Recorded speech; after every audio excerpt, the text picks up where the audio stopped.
My name is Christine, and I'm 41 years old. I'm a housewife. I met my husband, Mark, at work, and we got married. After 5 years of being married, we had our son, Jake, who is now 5. He's at a really cute age, and I'd love to spend all day with him if I could, but we need money, so I have to work and leave him at daycare. One day, Jake asked, "Mommy, I want an omelette tomorrow." How could I say no to that? Maybe Jake understands how busy I am, because he never asks for difficult meals. I'm not a great cook and don't make fancy dishes, but I think omelets are hard to make. Getting them just right takes skill, but I'm probably just making excuses.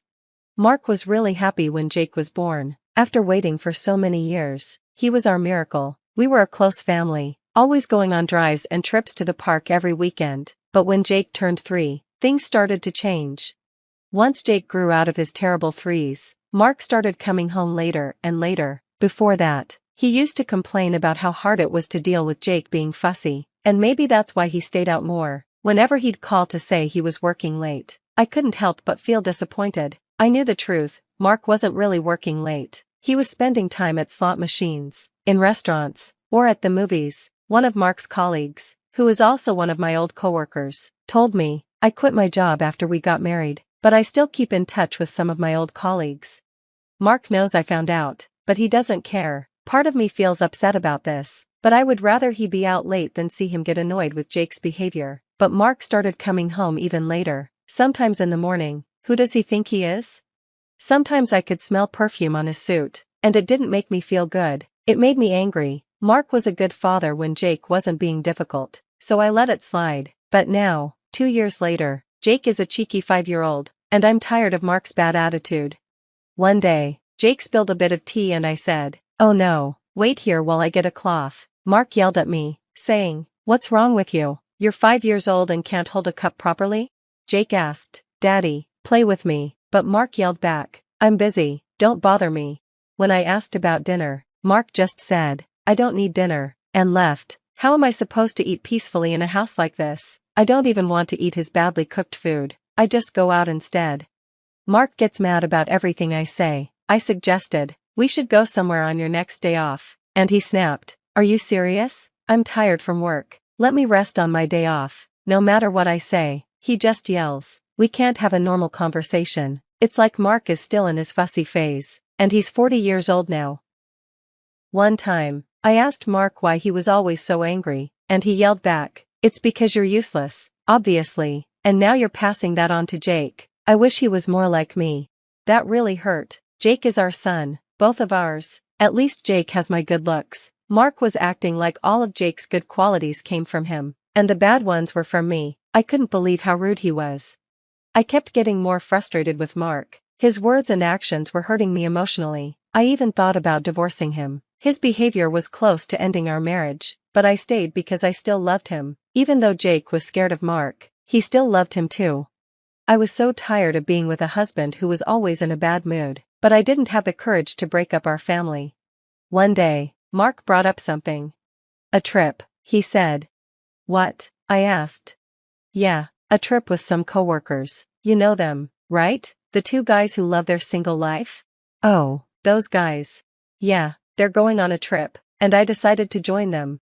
"Seriously?" I said, shocked.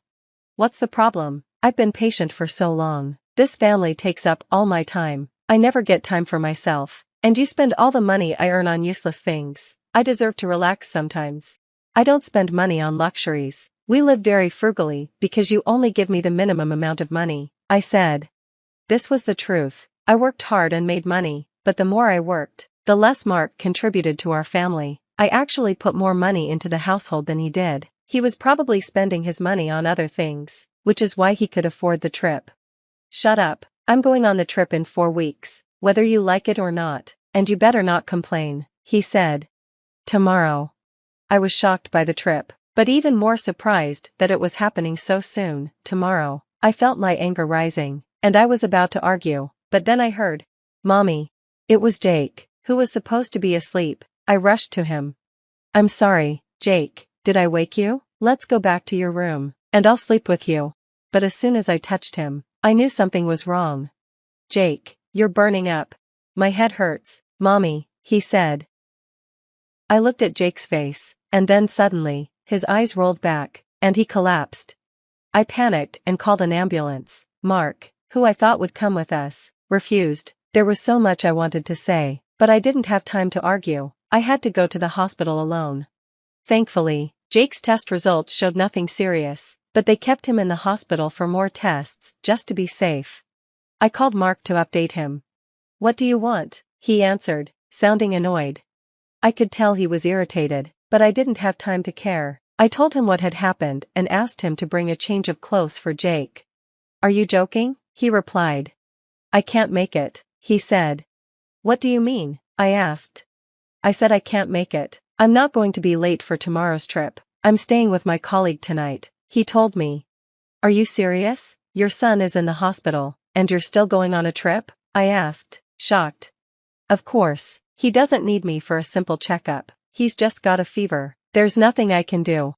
"Yes, there is," I said. "I've gotta go. I'll bring you a souvenir," he added, then hung up. I tried calling him again, but he had turned off his phone. My anger boiled over, and I had no choice but to call my parents for help. Mark had abandoned his son in the hospital. That was 2 strikes. The 3rd strike was coming soon, and I could feel it. 3 days later, the tests were done, and Jake was back to his energetic self. He'd be discharged tomorrow. I planned to buy him some pudding, but when I checked my phone, it started vibrating. I almost dropped it, but I grabbed it in time. It was a call from Cindy, a former colleague. "Hello?" I answered. "Christine, where are you?" she asked urgently. "Huh? I'm at the hospital," I replied. "Never mind that. There's an emergency. Your husband's been in an accident and passed away," she said. I didn't understand. I thought she was joking. "What? This is a joke, right?" I said. But her voice on the other end was serious, and I started running in panic. My husband had died. That was shocking enough, but Cindy continued. "Apparently, Mark was on a trip with a woman, and she drove into oncoming traffic and hit a tree." I couldn't believe it. Mark was supposed to be with his male colleagues, not with a woman. It didn't make sense. It couldn't be true. I called my parents to ask them to look after Jake, then rushed to the hospital where Mark was. I couldn't help but wonder why they had called the company before me. It seemed like the news wasn't a lie, so I had to hurry. Cindy said the other men Mark was supposed to be with were safe. Of course, that meant Mark wasn't with them. He'd been with another woman. That was 3 strikes. 3 strikes and you're out. I needed to find out for sure if Mark was really dead. I rushed to the hospital. "Honey?" I called as I opened the hospital room door. There was Mark, lying in bed. His hands and feet were wrapped in bandages, but he was breathing. Cindy's news was wrong. Mark was alive. I sighed in relief. "You're alive," I said, moving closer. When I looked at his face, his eyes were slightly open. He seemed shaken, probably surprised that the company had contacted me so quickly. Mark grumbled. "Took you long enough. Your husband's in an accident, and it takes you ages to get here, you useless piece of..." At least he was still his usual self. He looked pretty hurt, but it seemed he had only broken his left hand and right leg. The car was wrecked, though. What luck he had. "I'm glad you're okay," I told him, and he replied, "You better take good care of me." Well, looks like he's feeling fine, I thought to myself. Good to know. I pulled out a piece of paper. "Let's get to it. You may have escaped death, but you don't get a pass on 3 strikes. When I say I'm glad you're okay, I mean your right hand. If you had broken that, you wouldn't be able to sign these papers." Mark looked confused. "What are you talking about?" I unfolded the papers in front of him. "Huh? What's this?" "Divorce papers," I said calmly. "I've been preparing these, which is why I'm late getting here. I know you're hurt, so I'll just leave them here. Make sure you sign them." Mark was shocked. "You're joking. Why would I sign this?" "Wow, you told your girlfriend you were getting a divorce, didn't you?" I asked. "The reason you were coming home late every night was because you were with her, wasn't it? Was this trip your little getaway to prepare for your new life? Well, now you can marry your sweet Michelle." "How do you know her name?" he asked, clearly surprised. "I spoke to her, of course, before coming to see you. I went to visit the woman you were with in the hospital. She was in the same place, recovering from the accident too. She had broken a few bones, but she seemed in better shape than you. Her parents were there with her." I explained to her everything I needed to know. I couldn't tell her I was coming to see Mark. But I had to find out if he was dead or alive. It turned out, he was alive. Even though her parents were asking her questions, she looked at me with a glare and said, "Let him go. I don't understand why you're sticking with him. He doesn't pay his bills. He's out every night. He doesn't even care about his kid in the hospital. And the cheating? It's over."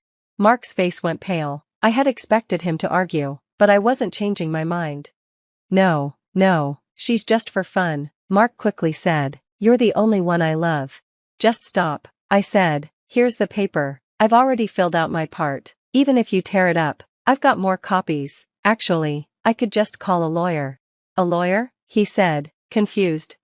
"That's right. We need to talk about alimony and child support, so we should get a lawyer involved." "No, wait a second," Mark said, starting to panic. "What did you just say?" "Think about it. You can keep living your life however you want, spending your money on whoever you like, but if you want to stay with me, you'll have to keep playing your little games with women, while I take care of everything. You'd have a wife at home for security and a girlfriend for fun, but if we get divorced, all that changes, right?" Mark couldn't say anything. He just stared at me in shock, completely silent.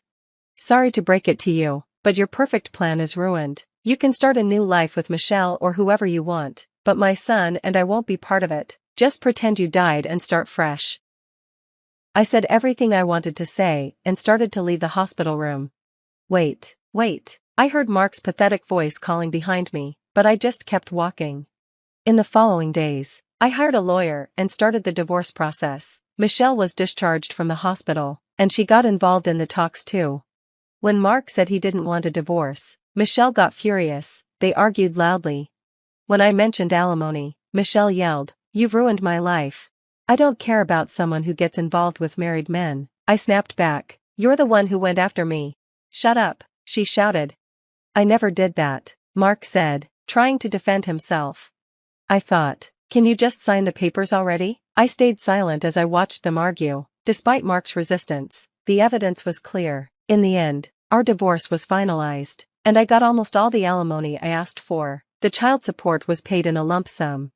Once everything was settled, my lawyer and I left, but Mark and Michelle were still arguing. I wondered how their relationship would survive after this, but honestly, I didn't care.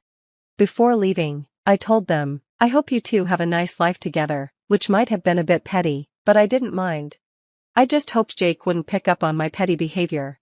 Despite everything that had happened, Jake and I found peace again. He was so much happier now that he didn't have to deal with Mark's moods. It made me regret not divorcing earlier. Mark's attitude had caused both of us so much pain. How had I stuck with such a terrible husband for so long? Living just with Jake, I realized something. We were better off without Mark. Every day was now filled with joy. That said, Mark would always be Jake's father. If he wanted to see him, I would let him. I asked Jake, "Do you want to see Daddy?"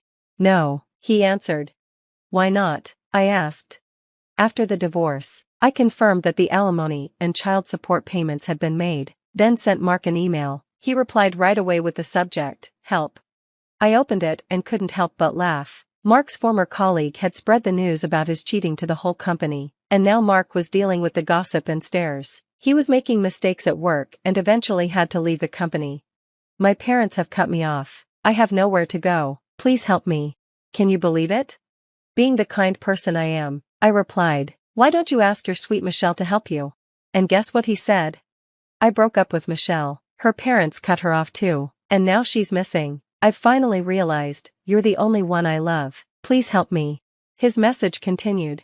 "I'm behind on my cell phone bill, and it's going to get cut off tomorrow. Please come pick me up." I blocked him after that. We had moved by then, and he didn't know where we were. As I sat down with my tea, Jake came over and asked, "What should we do tomorrow, Mommy?" I thought for a moment. "How about I pack us some lunch, and we go to the aquarium?" Jake's face lit up. "I want to go to the dolphin show." Seeing how happy Jake was, I couldn't help but smile. "You're not family anymore." The words still echo in my head, even after all these years. My sister Claire spat them at me as I lay in the hospital bed, my body aching from the bone marrow extraction that had just saved her daughter's life. I'm Esme, and that day marked both the end and beginning of everything I'd worked for. The irony wasn't lost on me. a fourth-year medical resident, top of my class, giving up my career to save my niece, only to be cast aside like yesterday's newspaper. "Dr. Ward, your post-op vitals are stable," the nurse said, checking my charts. "Dr. Matthews wants to discuss your recovery timeline." I already knew what he'd say. The complications from the donation had caused permanent nerve damage in my right hand. A surgeon with tremors isn't exactly in high demand. "Send him in," I managed, trying to sit up straighter despite the pain shooting through my back. Dr. Matthews entered, his face grave. "Esme, I've reviewed everything with the team. The damage is significant. I'm so sorry, but continuing your residency won't be possible." I nodded, having already accepted this reality the moment I'd agreed to the donation. I know Remy needed it. "She's responding well?" "Yes, remarkably so. Your sister's family just left to see her in pediatrics." Without saying goodbye to me, of course. Classic Claire. The next few days passed in a blur of physical therapy and paperwork. My colleagues stopped by, their faces a mixture of pity and discomfort. Devi, my closest friend from residency, was the only one who didn't treat me like I was made of glass. "This is bullshit," she said, perching on the edge of my bed. "Claire hasn't even come to see you?" "Nope. Apparently saving her daughter's life wasn't enough to warrant a thank you card. What did Emiliano say?" I laughed bitterly. "Nothing. He's too busy protecting his precious reputation at the hospital to acknowledge the resident who torpedoed her career for his kid." A knock at the door interrupted us. To my surprise, it was Remy, my 14-year-old niece, looking pale but alive. So wonderfully alive. "Aunt Esme?" Her voice was small, uncertain. "Can I come in?" "Of course, sweetie." I patted the bed, ignoring the pain the movement caused. She sat down, fidgeting with her hospital bracelet. "Mom said..." "She said I shouldn't visit you, but I had to say thank you." My throat tightened. "You never have to thank me for this, Remy. Never." "But your hand..." She glanced at my trembling right hand, tears welling in her eyes. "Hey, look at me." I waited until she met my gaze. "You're worth it. Every bit of it." The door burst open and Claire stormed in, her face flushed with anger. "Remy, what are you doing here? I told you to stay in your room." "Mom, I just wanted... out. Now." Claire's voice was ice cold. Remy gave me one last tearful look before shuffling out. I met my sister's gaze. "Really, Claire? You're going to keep her from seeing me? You've done enough damage." She crossed her arms. "Always the martyr, aren't you? The perfect aunt, the brilliant doctor, sacrificing everything. Well, guess what? Nobody asked you to do this." "Nobody asked me." I struggled to keep my voice steady. "You begged me to get tested as a donor. You cried in my arms when I matched. And now you'll hold it over our heads forever." Poor Esme, who gave up everything for us. I won't have Remy feeling guilty her whole life because her aunt couldn't be a doctor anymore. "That's what this is about? Your pride? This is about moving forward. Clean breaks heal best. Isn't that what they taught you in medical school?" Her lips curved in a cruel smile. "Though I suppose that knowledge won't be much use to you now." I felt something inside me shatter. "Get out." "Gladly. And Esme?" She paused at the door. "You're not family anymore. Stay away from us." After she left, I lay back, my hand trembling worse than ever as I pressed the morphine pump. The medicine dulled the physical pain, but nothing could touch the ache in my chest. That night, I made two decisions. First, I would leave this city and everything in it behind. Second, I would find a way to make my voice heard, to ensure no other medical professional would have to choose between saving a life and losing everything. As I packed my meager belongings the next day, Devi helped me organize my discharge papers. "What will you do now?" she asked softly. I looked at my shaking hand, then at the hospital room that had been my home for the past week. "I'm going to change things. The whole system needs an overhaul, and I'm going to make it happen. How? I don't know yet, but I've got nothing left to lose, and everything to prove." I smiled grimly. "And someday, Claire's going to realize exactly what she threw away." Little did I know then just how prophetic those words would prove to be. And that's why we need comprehensive protection for medical professionals who become patients themselves, I concluded, stepping away from the podium to thunderous applause. Another successful testimony before the State Health Committee. 7 years can change everything. The trembling doctor had become a force in healthcare policy, though my right hand still shook when I was nervous. You killed it in there. Reagan caught up with me in the hallway, her heels clicking against the marble floor. The committee members were practically eating out of your hand. Let's hope it translates to actual votes, I said, checking my phone. 3 missed calls from unknown numbers. Probably more desperate healthcare workers seeking advice. Any word on the Thompson bill? It's looking good. Your story about the resident who lost her license after developing PTSD from a workplace assault really moved them. I smiled grimly. Sometimes the truth is all you need. We headed to our favorite coffee shop across from the Capitol building. Reagan had been my rock these past few years, from the day she'd hired me as a healthcare policy consultant to now, when we ran our own advocacy firm together. Speaking of truth, Reagan stirred her latte. Have you seen the latest medical malpractice statistics? Don't tell me they're getting worse. Afraid so, especially in private practices where doctors are trying to handle too many patients. She pulled out her tablet. There's one case making headlines, a doctor named Emiliano. I choked on my coffee. Emiliano? As in Emiliano Stevenson. You know him? He's my former brother-in-law. I hadn't spoken his name in years. What kind of case? Multiple patients claiming negligence. It's not looking good for him. Reagan studied my face. Are you okay? You've gone pale. Before I could respond, my phone buzzed.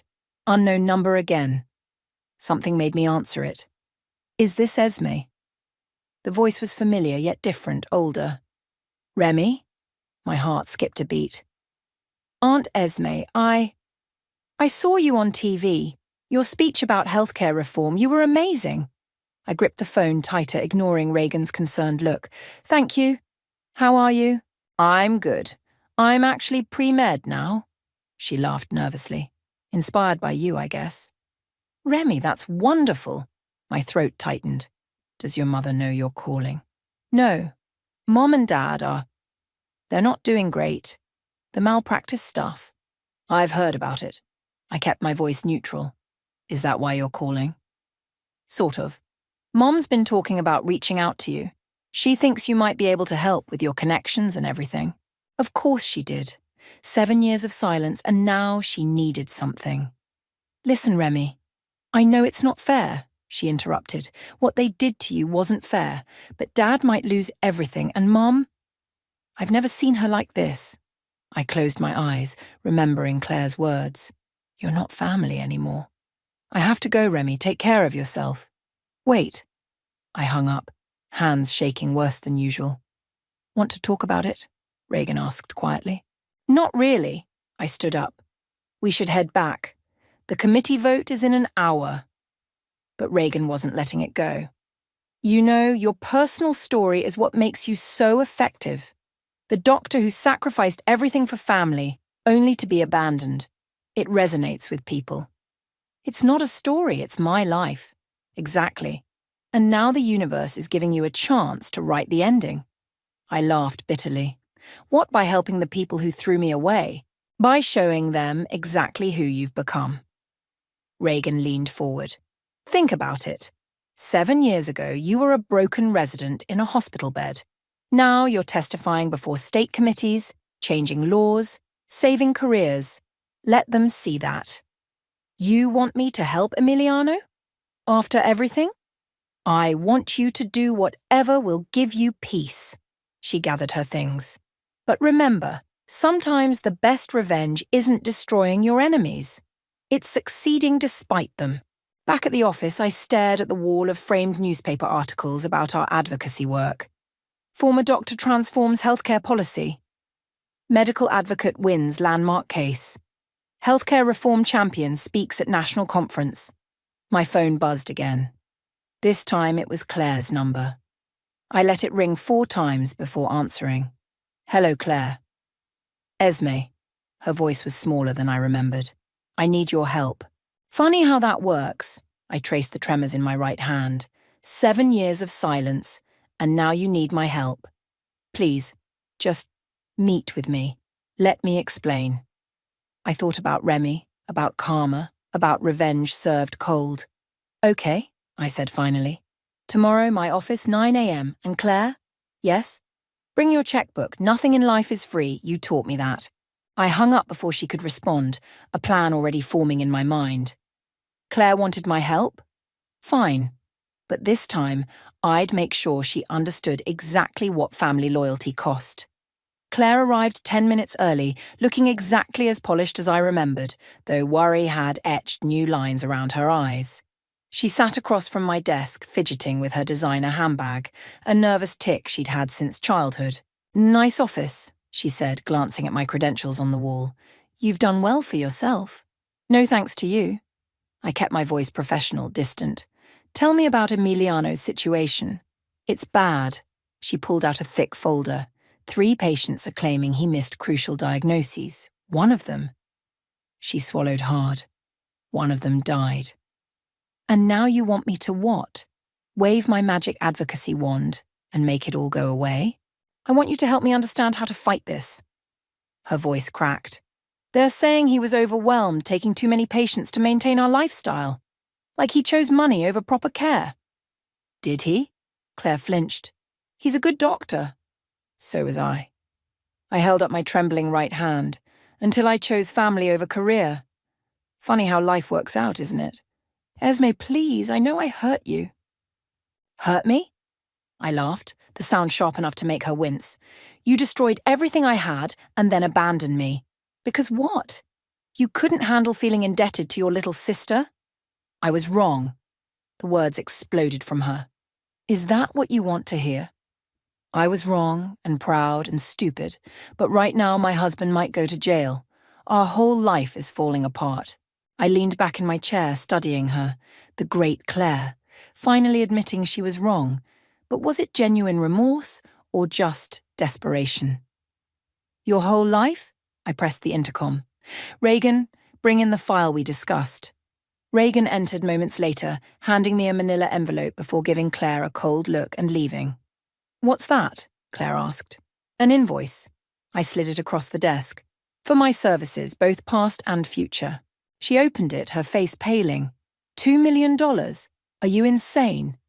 Actually, I'm being quite reasonable. I ticked off points on my fingers.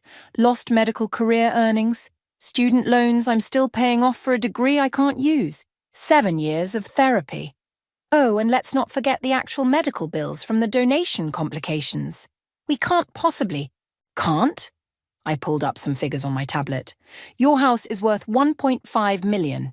Emiliano's practice before this scandal was valued at $3 million. Plus your investment portfolio. I smiled thinly. You can afford it. You're really going to make me pay for saving my daughter's life? No, Claire. I'm making you pay for what you did after I saved her life. I stood up, walking to the window. The donation was free. The betrayal, that comes with a price tag. And if we pay, her voice was barely a whisper, then I'll use every connection, every favor, every bit of influence I have to help Emiliano. I'm very good at what I do now, Claire. Just ask the medical board members who speed dial me for advice. A long silence followed. Finally, Claire reached for her phone.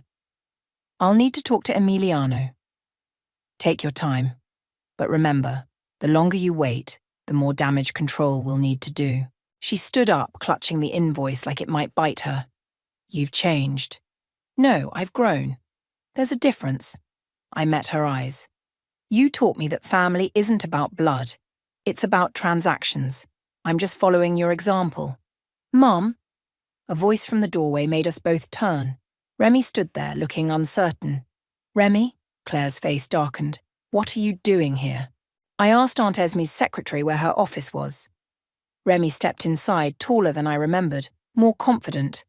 I thought maybe if we all talked. There's nothing to talk about, Claire snapped. We're leaving. Actually, I said quietly, I think Remy should stay. She's old enough to understand what's happening. She's a child. I'm not a child anymore, Mom. Remy's voice was firm. And I deserve to know why our family fell apart. Claire looked between us, her composure cracking. Fine. You want to know? Your aunt is trying to blackmail us. She'll only help Dad if we pay her $2 million. Is that true? Remy turned to me, hurt in her eyes. I met her gaze steadily. Sometimes the truth is more complicated than it seems. Ask your mother about the day I woke up from the donation surgery. We're leaving, now. Claire grabbed Remy's arm, but Remy pulled away. No, Mom. I want to hear everything. She sat down in the chair her mother had vacated. From both of you. I looked at my niece, seeing the same determination I'd once had in her eyes. Maybe this wasn't just about revenge anymore. Maybe it was about something more important, the truth. Okay, I said softly. Let's talk. Start from the beginning, Remy said, her eyes moving between Claire and me. What really happened that day? Claire sank back into her chair, defeated. Your father was at a conference. I was alone when the doctors said you needed a bone marrow donor immediately. And I was the only match, I added, watching Claire's face. Do you remember what you said to me, Claire, when you came to my apartment that night? Don't. Claire's voice was barely a whisper. No, I think Remy needs to hear this. I turned to my niece. Your mother came to me crying, saying she'd do anything, give anything if I'd help save you. Mom? Remy's voice was soft. I was desperate, Claire said. You were dying. What was I supposed to do? Tell her what happened next, I pressed. Tell her why you turned your back on me. Claire's hands twisted in her lap. I couldn't handle it. Seeing you there in that hospital bed, knowing you'd given up everything for us, the way everyone praised you, called you a hero, even Emiliano. Even Emiliano what? Remy asked. He said we owed her everything, Claire spat. That she was the better person, the better doctor. Do you know what it's like having your husband admire your sister more than you? I laughed bitterly. So that's what this was about? Your jealousy? It was about survival. Claire stood up, pacing. You don't understand what it's like living in your shadow. Perfect Esme, top of her class, everyone's favourite, and then you had to go and be the hero too. I did it for Remy. Did you? Claire whirled on me. Or did you do it because that's who you are? Saint Esme, always doing the right thing, making the rest of us look small in comparison. Stop it! Remy's voice cut through our argument. Just stop. She pulled something from her bag, a worn notebook. I found this last week when I was looking for Dad's old medical records. She opened it, revealing Claire's handwriting. It's Mum's diary from that time. Want to know what it really says? Claire went pale. Remy, don't. Esme's surgery was today, Remy read. The doctors said there were complications. She might never operate again. I can't bear to face her. How can I live with myself, knowing I let her sacrifice everything? It's better to push her away than watch her resent us for destroying her future. Silence filled the room. I stared at Claire, who had collapsed back into her chair, tears streaming down her face. You didn't push me away because you were jealous, I said slowly. You did it because you felt guilty. I couldn't stand it, Claire whispered. Every time I looked at you, I saw what we'd taken from you. It was easier to make you the villain than live with that guilt. So you made me think you hated me? That I meant nothing to you? I thought you'd move on. Build a new life. Be free of us and what we'd done to you. Remy stood up, moving between us. And now you need her help again. But this time, you're going to do it right. Aren't you, Mom? Claire looked up at her daughter, then at me. The invoice. I'll pay it. Whatever it takes. Not because you're blackmailing us, but because it's what we owe you. What I owe you. I felt something shift inside me, like a weight I'd carried for 7 years was finally lifting. Keep your money. What? I said keep it. I pulled out my tablet. But here's what we're going to do instead. I'll help with Emiliano's case, but on one condition. Name it, Claire said. We're going to set up a foundation for medical professionals who suffer career-ending injuries while saving others. The money you would have paid me will fund it instead. Remy's face lit up. That's perfect. Dad can be on the board. It would help his image with the medical community too.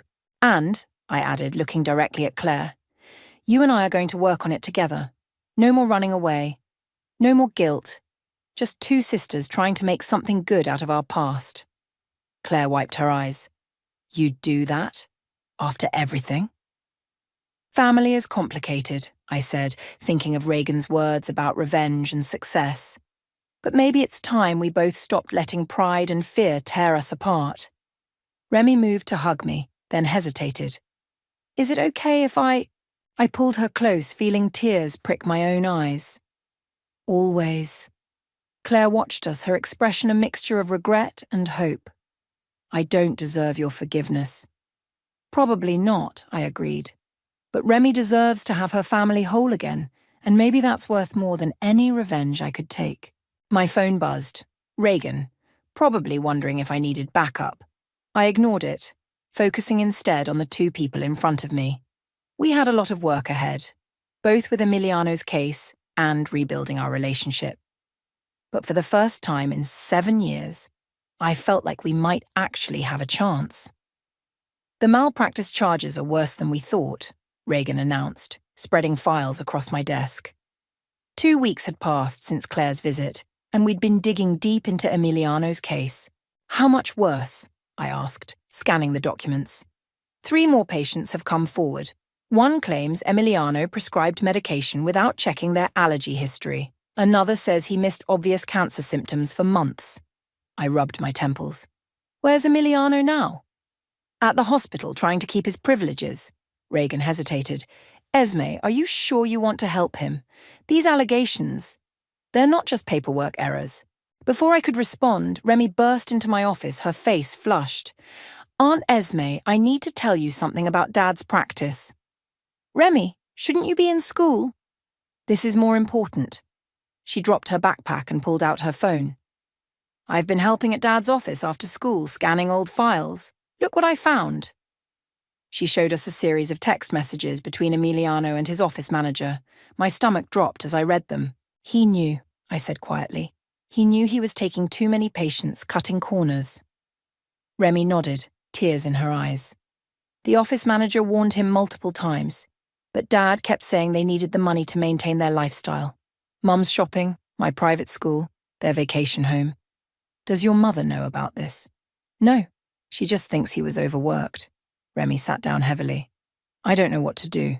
I love Dad, but people got hurt. Reagan cleared her throat. I'll give you 2 a minute. She squeezed my shoulder as she left. I studied my niece's face, seeing the same moral struggle I'd faced as a resident. You did the right thing, showing me this. Did I? It feels like betrayal. Sometimes doing the right thing feels wrong. I held up my trembling hand. When I agreed to the bone marrow donation, I knew there were risks. But I couldn't live with myself if I'd chosen my career over your life. And now, can you live with exposing Dad's mistakes? The question is, can he live with hiding them? I moved around the desk to sit beside her. Your father made choices. Now he has to face the consequences. Will he go to jail? Not if we handle this right.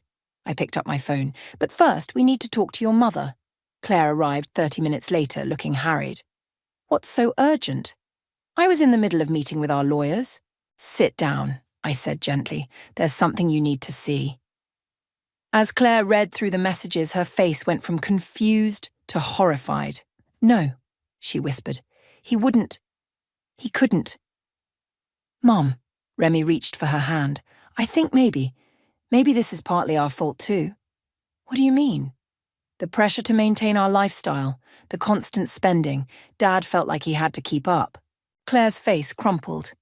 Oh God, the house renovation last year, the new car. I kept pushing for more. Listen to me. I leaned forward. We can still help Emiliano, but not by hiding this. He needs to take responsibility, make amends. How? We set up a restitution fund for the affected patients. He voluntarily suspends his practice and undergoes additional training. Most importantly, he comes clean about the systemic pressures that led to these mistakes. Use it to push for reform, Remy added, surprising me with her insight. Show how the pressure to maintain a certain lifestyle can lead good doctors to make bad choices. Claire wiped her eyes. When did you get so wise? I had a good example, Remy smiled at me. Aunt Esme showed me that integrity matters more than image. My phone buzzed. A text from Devi, my old residency friend. Heard you're handling Emiliano's case. Board meeting tomorrow. Need anything? Actually, I said, I think it's time we brought in another perspective. I showed them Devi's message. She's on the medical board now. If we approach this right, we might be able to turn this into something positive. How? Claire asked. By telling the truth. All of it. Including my story. I took a deep breath. The system needs to change, Claire. Not just for patients, but for doctors too. Maybe Emiliano's case can help make that happen. But his reputation will survive if he shows genuine remorse and a commitment to change. I squeezed her hand. Trust me on this. I've rebuilt my life once before. Remy hugged us both. We'll do it together this time. Looking at them, I realized something had shifted. The revenge I'd planned seemed hollow compared to the opportunity before us. A chance to create real change, to heal not just our family, but perhaps the system itself. Okay, Claire said finally. Let's call Emiliano. It's time he knew everything. As I picked up the phone, my hand trembled less than usual. Sometimes, I realized, the best way forward isn't through vengeance, but through truth, no matter how much it hurts. The medical board conference room felt colder than I remembered. Emiliano sat beside me, his once proud posture now slumped with the weight of confession. Across the table, Devi and 8 other board members studied the documents we'd presented.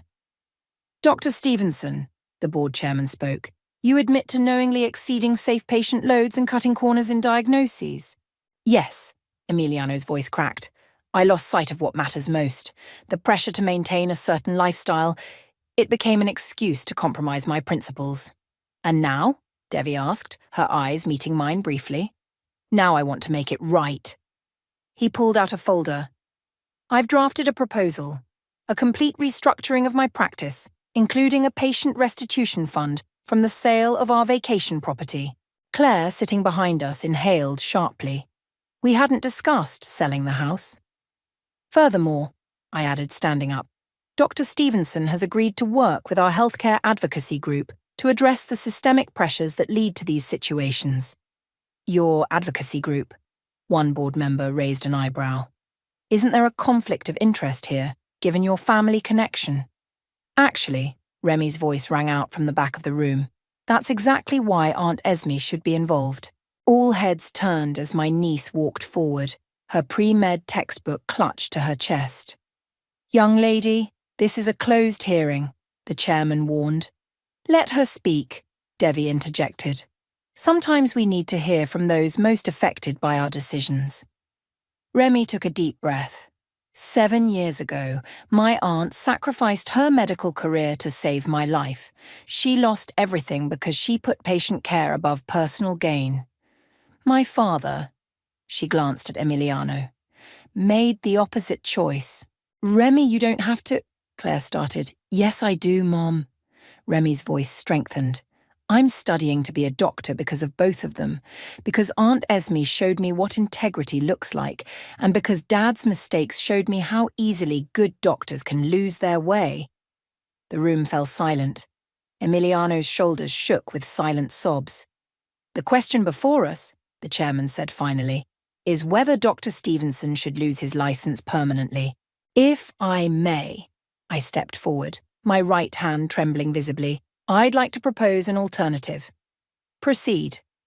Temporary suspension, yes, but also a mandatory restructuring of his practice under board supervision, regular audits, and, most importantly, his participation in a new initiative we're launching.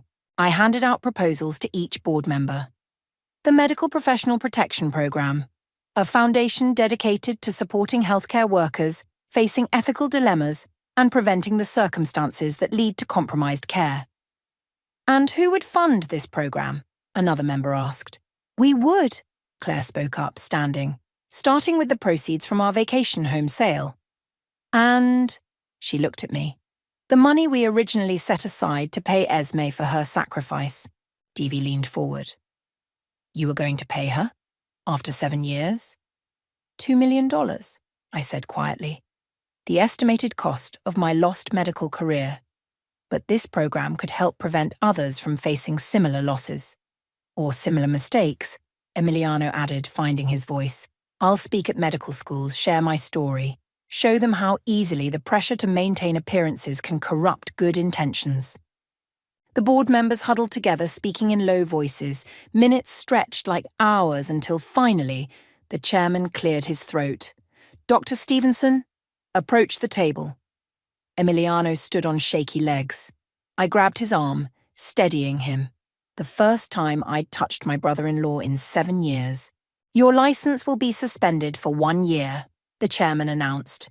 During this time, you will complete additional ethics training and work with Ms. Ward's foundation. If, after this period, the board is satisfied with your progress and program implementation, you may resume practice under strict supervision.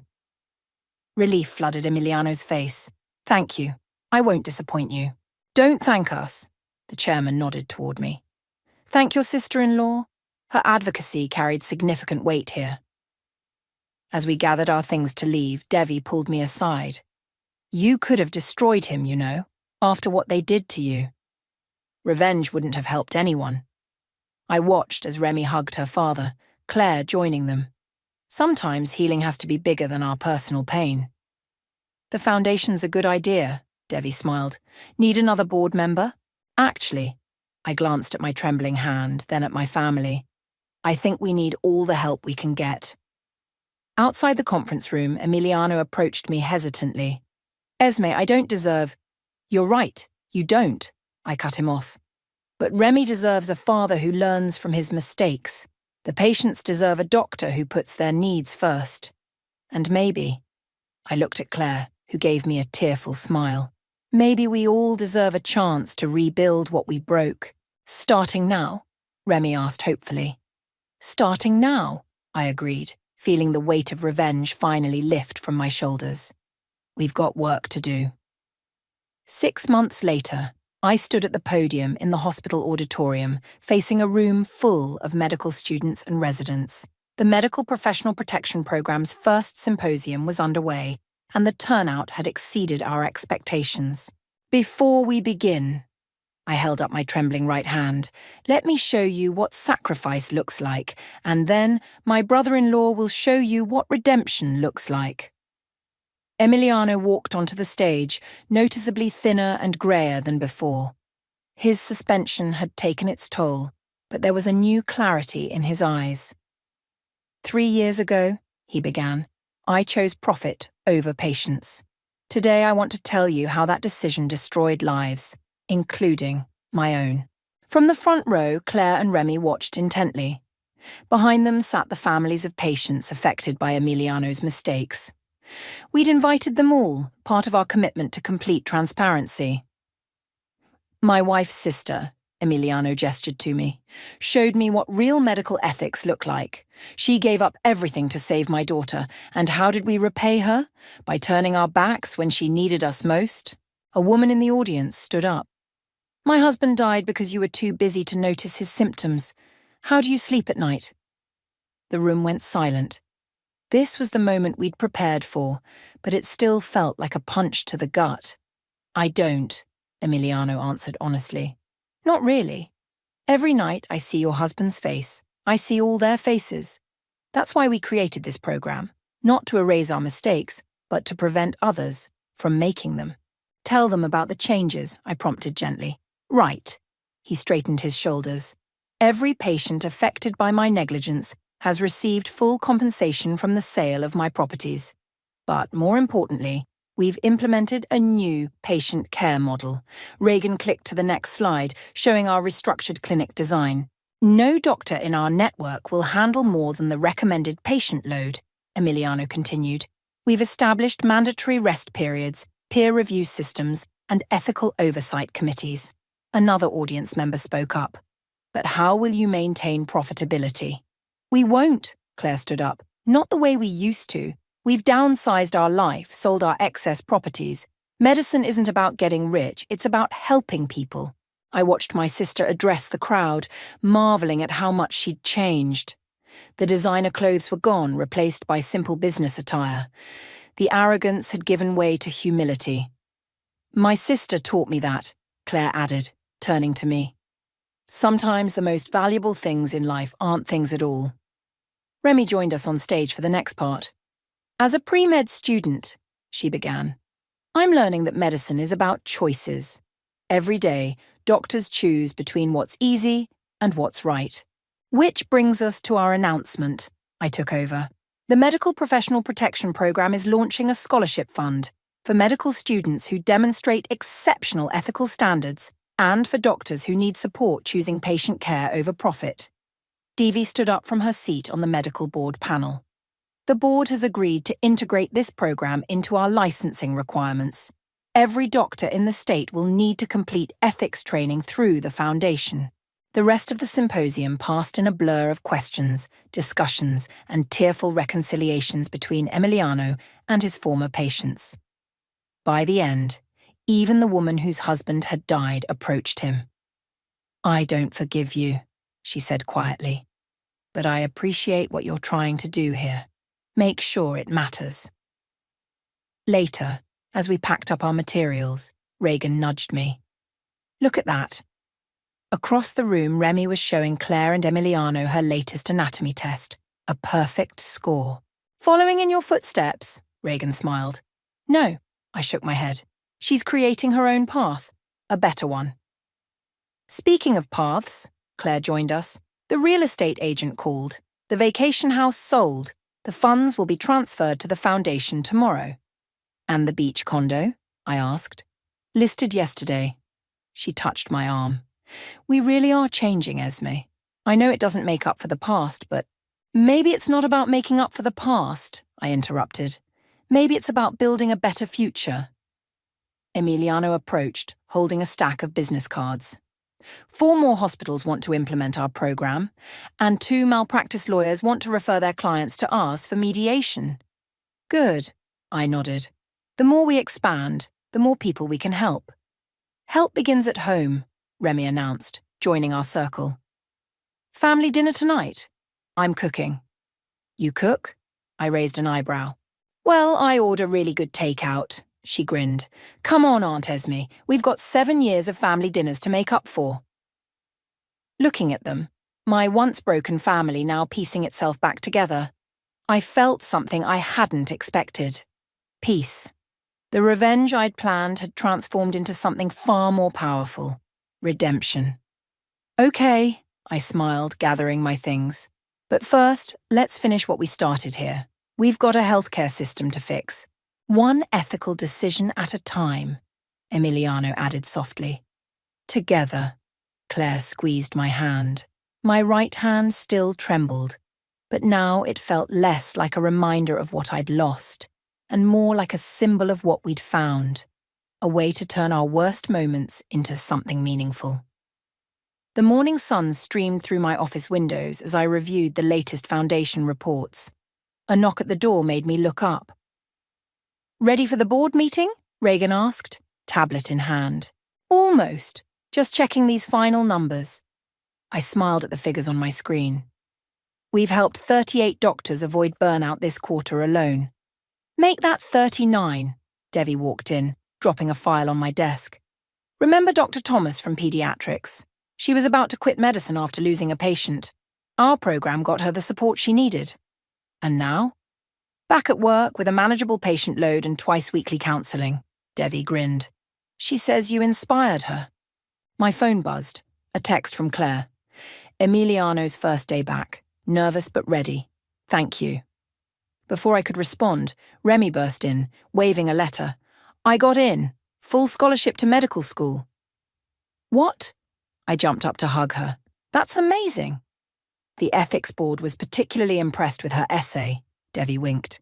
Something about learning integrity from her aunt. And resilience from her dad, Remy added. He's different now, you know.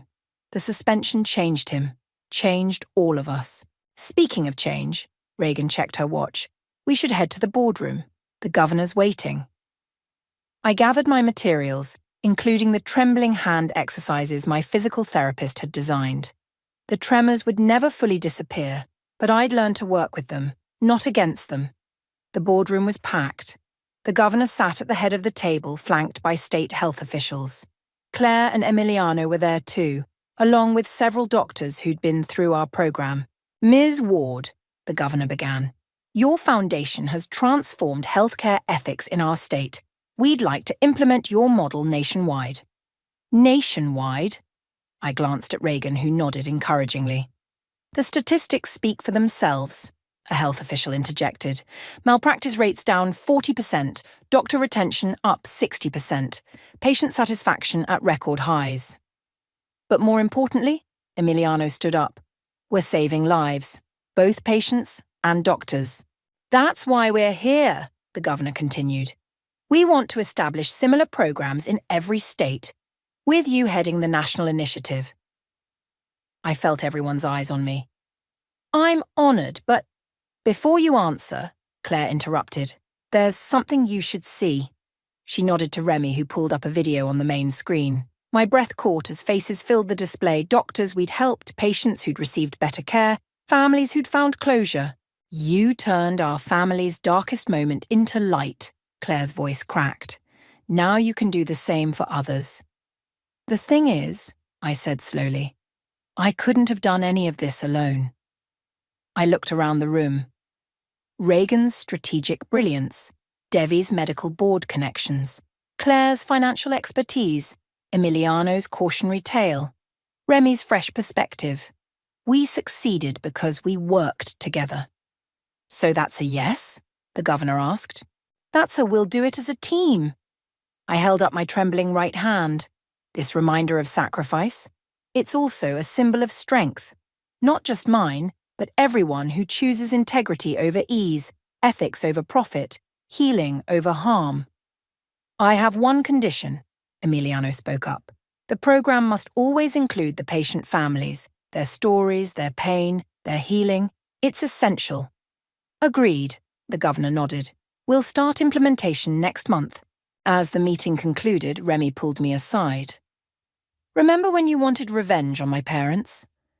Seems like another lifetime. You got something better, she smiled.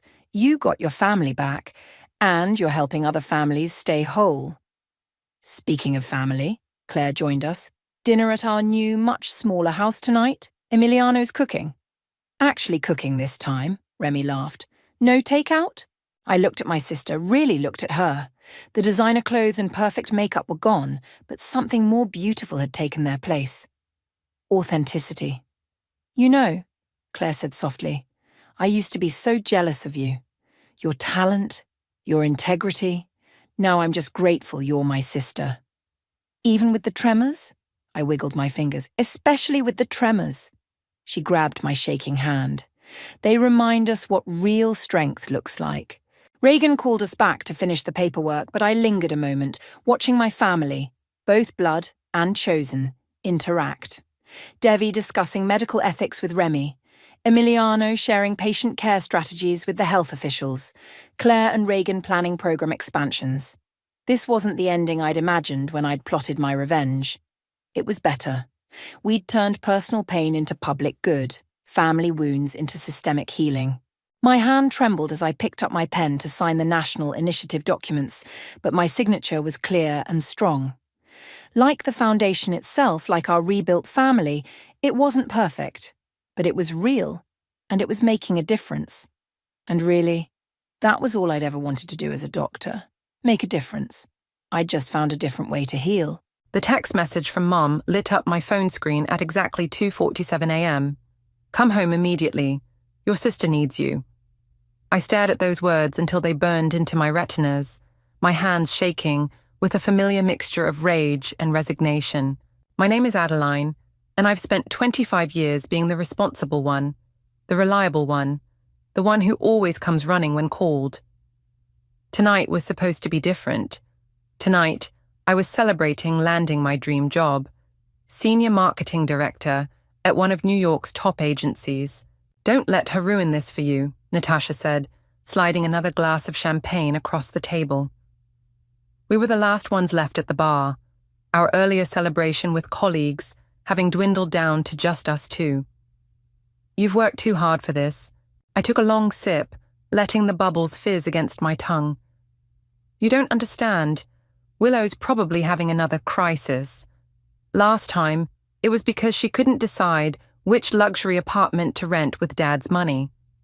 Before that, it was because her boyfriend dumped her for being too high maintenance. And your mother expects you to drop everything and fix it. Natasha's voice dripped with disapproval. That's what I do. That's what I've always done. I pulled up my mother's contact information, thumb hovering over the call button. Don't. Natasha grabbed my phone. At least wait until morning. But I knew better. The calls would keep coming, and Mom's voice would get increasingly desperate until I gave in. I dialed her number. Finally, Mom's voice crackled through the speaker. Where have you been? Your sister's company is downsizing, and she might lose her entry-level position. She's devastated. I pressed my fingers against my temple. Mom, it's the middle of the night. What do you expect me to do about it right now? You need to come home and help her find a new job.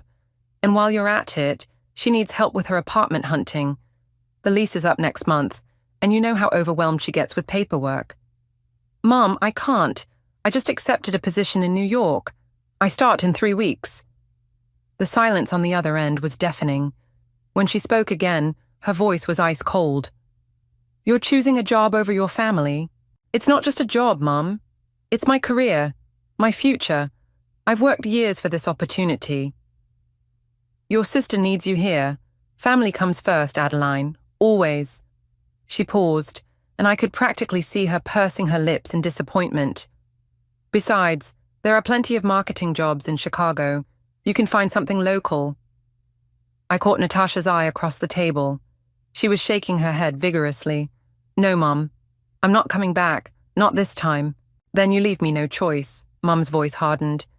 Either you come home and help your sister, or you can consider yourself no longer part of this family. The words hit me like a physical blow.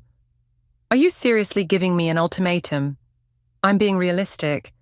Your father and I have supported you through college, helped you with your first apartment, and this is how you repay us. By abandoning your sister when she needs you most. I wanted to scream, to remind her that I'd worked 3 jobs through college while Willow got a free ride, that I'd paid back every penny they'd helped me with, while my sister still lived off their credit cards at 22. Instead, I said quietly, I'll think about it, and hung up. Natasha reached across the table and squeezed my hand. You know what you have to do, right? I nodded slowly, a plan forming in my mind. I'm not going back, but I'm also not going to fight about it. What do you mean? I pulled out my laptop, the champagne forgotten. I'm booking a one-way ticket to New York for tomorrow. No arguments, no dramatic showdown. I'll leave them a letter explaining everything. Holy shit, Natasha whispered. You're really doing it. Watch me. My fingers flew across the keyboard as I booked the flight. 25 years of being the family doormat ends tonight. As I confirmed the purchase, my phone buzzed again. A text from Willow. Addie, please come home. I don't know what I'll do without you. For the first time in my life, I didn't respond. Instead, I opened a new document and began typing. Dear Mom, Dad, and Willow. The words flowed easily now. Years of suppressed feelings finally finding their way onto the page. Tomorrow, they'd wake up to find me gone. Tomorrow, they'd finally have to face the consequences of their actions. Tomorrow, my new life would begin. But tonight, I had a letter to write. The sun hadn't risen yet when I finished the letter. My hands were trembling as I sealed the envelope, my entire life's frustrations condensed into 3 pages of brutal honesty. Read it, I told Natasha, who'd stayed with me through the night. Tell me if it's too harsh. She unfolded the pages and began reading aloud. Dear Mom, Dad, and Willow, by the time you read this, I'll be on my way to New York. I know this isn't how you wanted things to go, but I can't keep setting myself on fire to keep others warm. Mom, you've always said family comes first, but you never meant the whole family, just Willow. When I worked 3 jobs in college, you called me selfish for not having time to help her with her homework. When I got my first promotion, you dismissed it because Willow was having boy troubles that apparently needed my immediate attention. Dad, your silence has been just as damaging as Mom's demands. You watched me struggle, watched me sacrifice everything for Willow, and never once stood up for me. Your passive acceptance of this dynamic made you complicit. And Willow, I love you, but you're 22 years old. It's time to grow up. Your problems aren't emergencies that require everyone else to drop their lives. Your inability to handle basic adult responsibilities isn't cute anymore. It's exhausting. I'm not doing this to hurt any of you. I'm doing this because for the first time in my life, I'm choosing myself. I've accepted the position in New York. I've signed a lease on an apartment. I'm starting fresh. Don't try to guilt me into coming back. Don't try to manipulate me with threats of cutting me off. I've been independent since I was 18. Nothing will change except that I'll finally be free to live my own life. If you want to have a relationship with me moving forward, it needs to be on equal terms. No more expectations that I'll drop everything for Willow. No more guilt trips. No more ultimatums. I hope someday you'll understand. Love, Adeline. Natasha looked up from the letter, her eyes wide. Holy shit, Adeline. This is perfect. I zipped up my suitcase, already packed with the essentials. Everything else would be shipped later. You don't think it's too much? It's exactly enough. She helped me carry my bags to her car. Are you sure you don't want me to drive you to the airport? No, I'll take an Uber. You've done more than enough staying up with me all night. The drive to my parents' house was surreal in the pre-dawn darkness. Natasha pulled up a block away, keeping the headlights off. I slipped out with the letter in hand. Our family home looked peaceful, almost mockingly so. The garden Mom meticulously maintained, the porch swing where Willow spent hours on her phone, Dad's perfectly washed car in the driveway, everything exactly as it had always been. I placed the letter on the kitchen counter where Mum would find it during her morning coffee routine. My hand lingered on the envelope for a moment before I forced myself to turn away. My phone vibrated. Another text from Willow. Addie? Why aren't you answering? Mum's really upset. I switched off my phone. The Uber was waiting when I returned to Natasha's car. She hugged me tight, whispering, You're doing the right thing. Call me when you land. At the airport, everything moved in a blur. Security, coffee, waiting at the gate. It wasn't until I was buckled into my seat that reality hit me full force. Would you like something to drink? The flight attendant's voice snapped me back to the present. Water, please. My voice sounded strange to my own ears. As the plane took off, I imagined Mum finding the letter. She'd be angry first, then hurt, then would immediately call Willow to comfort her. Dad would read it silently, perhaps feeling a twinge of guilt, but ultimately deferring to Mum's reaction. And Willow. I pictured her face crumpling as she realized her safety net was gone. Part of me ached for her, but a stronger part felt an overwhelming sense of relief. The city disappeared beneath the clouds, and with it, 25 years of being everyone's emotional support system. My phone stayed off in my bag, collecting missed calls and angry texts I wasn't ready to face. First time going to New York? The elderly woman next to me asked kindly. No, I replied, managing a small smile. But it is my first time going there to stay. As the sun finally broke over the horizon, painting the clouds in brilliant oranges and pinks, I felt something I hadn't experienced in years. Hope. Whatever happened next, whatever storm I'd just unleashed, at least I was finally steering my own ship. The letter was written. The die was cast. There was no going back now. New York hit me like a wall of sound and color. 3 weeks into my new life, and I still couldn't believe I'd actually done it. My tiny studio apartment in Brooklyn was a far cry from my spacious room back home, but every square inch was mine. Earned with my own money, decorated to my own taste, and blessedly free of family drama. Adeline? Miguel, my new boss, poked his head into my office. Got a minute? I quickly minimized my email. 37 unread messages from Mum, 12 from Dad, and 63 from Willow. Of course, Miguel's office had a view of Manhattan that still took my breath away. He gestured for me to sit. The Johnson campaign presentation was fantastic. The client loved your fresh perspective. Thank you, But, he held up a hand. You seem distracted. Everything okay? I hesitated. Miguel had been nothing but supportive since I'd started, but I kept my personal life private at work. Just adjusting to the city. And avoiding calls from Chicago? He smiled knowingly. Your phone's been buzzing through meetings all week. Is it that obvious? Only to someone who did the same thing 20 years ago. He leaned back in his chair. Left Puerto Rico against my family's wishes. They didn't speak to me for 2 years. How did you handle it? By remembering why I left. Speaking of which, he slid a file across his desk. We're pitching to Nike next week. Want to lead? My heart jumped. Are you serious? That's huge. You've earned it. He gestured at my phone, which was buzzing again. Deal with whatever that is. Clear your head. Back in my office, I finally turned on my phone's sound. Immediately, a voicemail from Willow played. Addie, please. Her voice was thick with tears. I lost my job. They said I missed too many deadlines. Mom's making me move back home, but I can't. I can't go backward like this. I need your help. Please call me back. I pressed delete, but my hand was shaking. Another voicemail started. Adeline Gibson. Mum's voice was sharp. Your sister is falling apart, and you're playing career woman in New York. How dare you abandon your family like this? That letter was cruel and selfish. Call me back immediately. Delete. My phone rang. Natasha's face popped up on screen. Finally, a call I wanted to take. Your sister just showed up at my apartment, she said without preamble. What? Why? Looking for you, obviously. She's a mess, Adeline.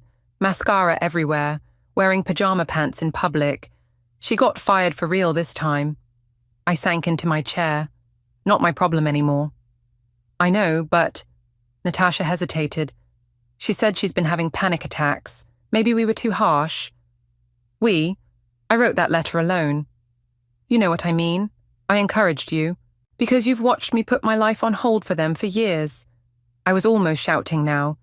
Did she mention why she got fired? The missed deadlines? The constant drama? No, but... Then let me tell you what happened. She spent more time on Instagram than working. She called in sick whenever she had a bad date. She expected everyone else to cover for her, just like she expected me to fix everything else in her life. A knock at my door made me jump. Miguel stood there, concern etched on his face.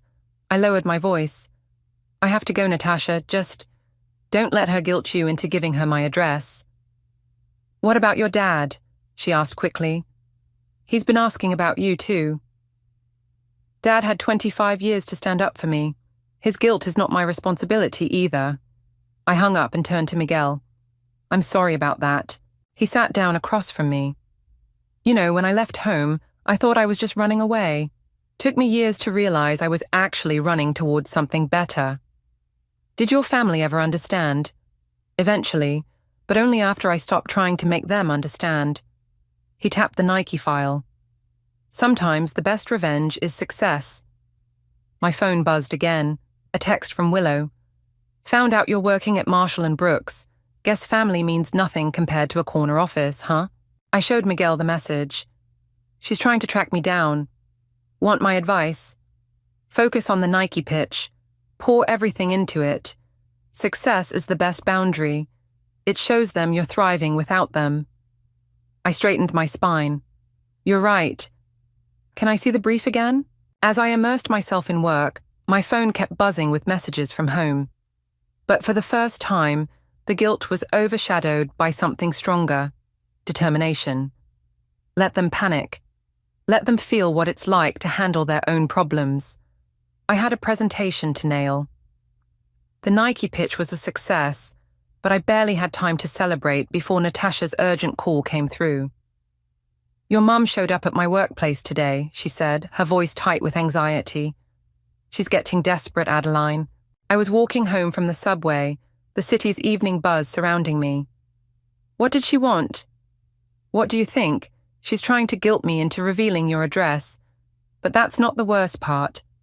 Natasha paused. Willow's really spiraling. She totaled her car last week. I stopped walking. What? Was she hurt? No, just her pride. And Dad's credit card. She was texting while driving. But here's the thing. Your parents refused to buy her a new one. Seriously? I leaned against a building, processing this. Mom and Dad actually said no to Willow. Apparently, they can't afford it. Your dad's business isn't doing well, and with Willow moving back home... My phone beeped. Another incoming call. Mom. I have to go, Natasha. Thanks for letting me know. I answered Mom's call, bracing myself. Hello? Finally. Her voice was different, less commanding, more strained. Adeline, we need to talk about what you've done to this family.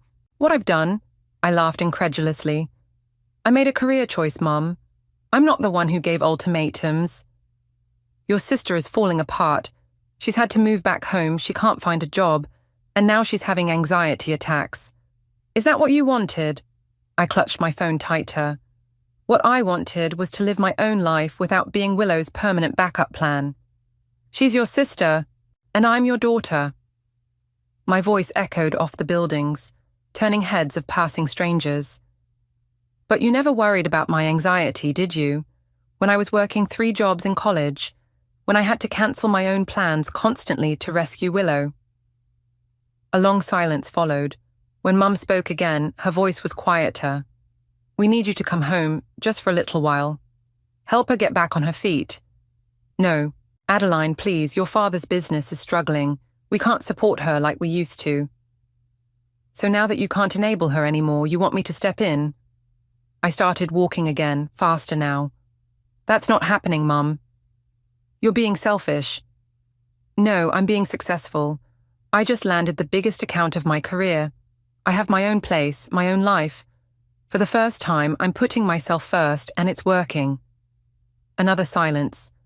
Then, your father wants to speak with you. Dad's voice came through, hesitant as always. Princess, we miss you. My steps faltered. Dad hadn't called me princess since I was little. Dad, I know we messed up. I know I should have done more, said more. Then why didn't you? It was easier not to rock the boat, but seeing what it's done to you, to all of us. He sighed heavily. Willow needs to learn to stand on her own feet. We see that now, but she doesn't know how. That's not my responsibility. No, it's ours. We failed both of you in different ways. His voice cracked. Just don't cut us off completely, please. I reached my apartment building, fumbling for my keys. I need time, Dad. Space to build my own life without feeling guilty about it. I understand. But Adeline. Yes? I'm proud of you. For being strong enough to leave. For succeeding. I should have said that years ago. Tears pricked at my eyes. Thanks, Dad. After hanging up, I sat on my building stoop, letting the city noise wash over me. My phone buzzed with a text from Willow. Everyone's mad at me, and it's all your fault. I hate you. Minutes later, another. I'm sorry, I don't hate you. I just don't know how to do this without you. I started typing, deleted it, started again. Finally, you'll figure it out. You're stronger than you think. Then I turned off my phone and went upstairs to my apartment. On my desk, the Nike contract sat waiting for my signature, my first major client as lead director. Next to it was a framed photo Natasha had taken the night before I left, my face glowing with determination and champagne. That girl in the photo had been terrified but did it anyway. She deserved my focus now, not the endless drama back home. My laptop pinged with an email from Miguel. Nike loves your ideas. Dinner tomorrow to celebrate. I smiled and replied, yes. Let Willow figure out her own life for once. Let Mom and Dad deal with the consequences of their choices. I had a celebration to plan. The knock on my apartment door came at 11 p.m. on a Tuesday. I wasn't expecting anyone, and my heart nearly stopped when I looked through the peephole. Willow stood there, mascara streaked down her face, clutching a designer suitcase that probably cost more than my rent. "I know you're in there," she called out. "Your light's on." I took a deep breath and opened the door. "How did you find my address?" "I called every real estate agent in Brooklyn until I found one who remembered you." She pushed past me into the apartment. "Nice place. Kind of small, though." "What are you doing here, Willow?" She dropped her suitcase with a thud. "Mom and Dad are being impossible. They've frozen my credit cards. They're making me apply for jobs. And Dad actually suggested I take a barista position. Me? A barista?" I crossed my arms. The horror. "Don't be sarcastic. This is serious." She collapsed onto my couch. "I thought maybe I could stay with you for a while. Just until I figure things out." "Absolutely not." "Come on, Addie, we're sisters." "Yes, we are. Which is exactly why you can't stay here." I remained standing, maintaining distance. "This is what you always do, Willow. You create chaos, then expect everyone else to fix it." "That's not fair." "No? What about my college graduation? You had a crisis because your boyfriend didn't like your dress, and Mom made me skip the ceremony to take you shopping. I was young then. You were 19. I worked my ass off for that degree, and I didn't even get to walk across the stage because you needed attention." Willow's lower lip trembled. "Why are you being so mean?" "I'm not being mean, I'm being honest." I sat in the chair opposite her. "Do you know what I was doing when Mom called that night, demanding I come home to help you?" She shook her head. "I was celebrating landing this job, the biggest opportunity of my career, and Mom expected me to give it up because you might have to face consequences for once in your life." I didn't ask her to do that. No, you never explicitly ask, Willow. You just cry and panic until someone fixes everything for you. She stood up abruptly, pacing my small living room. "So, what am I supposed to do? Live with Mom and Dad forever? Work as a barista? You're supposed to grow up. Get a job, any job. Learn to manage your money. Stop expecting other people to solve your problems." Easy for you to say. You've always been the perfect one, the responsible one. "Because I had to be." My voice rose. "Do you think I wanted to work 3 jobs in college? To miss out on parties and dating because I was too busy being your backup plan?" Willow stopped pacing, her face crumpling. "I didn't realize." "No, you didn't. Because you never had to think about anyone but yourself." My phone buzzed. A text from Miguel about tomorrow's meeting. The real world, my new life, calling. "You need to leave," I said firmly. "Go home, Willow. Face your problems head on for once." "Mum was right," she whispered. "You've changed. You're cold now." "No, I'm just done being everyone's safety net." I walked to the door and opened it. "You can stay in a hotel tonight if you want, but you're not staying here." She grabbed her suitcase, tears flowing freely now. "I thought you loved me." "I do love you. That's why I'm not enabling you anymore." At the door, she turned back. "What if I can't do it? What if I fail?" "Then you'll learn from it and try again. That's what adults do." After she left, I sat on my couch, shaking. My phone showed 3 missed calls from Mom already. Willow had obviously called her. I texted Natasha. Willow just showed up at my apartment. She replied immediately. "Holy shit, you okay?" "Yeah, sent her away. Feel like a monster." "You're not a monster. You're teaching her the lesson your parents never did." I looked around my apartment, small but mine, paid for with my own money, decorated with my own taste. On my desk, the Nike contract sat next to a stack of other projects. My new life, built on my own terms. My phone rang again. Mom. This time, I turned it off completely. Tomorrow, I had a meeting to prepare for. Tomorrow, I would continue building my career, my independence, my future. And Willow? For the first time in her life, she would have to build her own future too. Maybe that was the greatest gift I could give her, even if she couldn't see it yet. 2 months after Willow's surprise visit, Natasha's weekly update call brought unexpected news. Your sister got a job, she said, the surprise evident in her voice. I nearly dropped my coffee.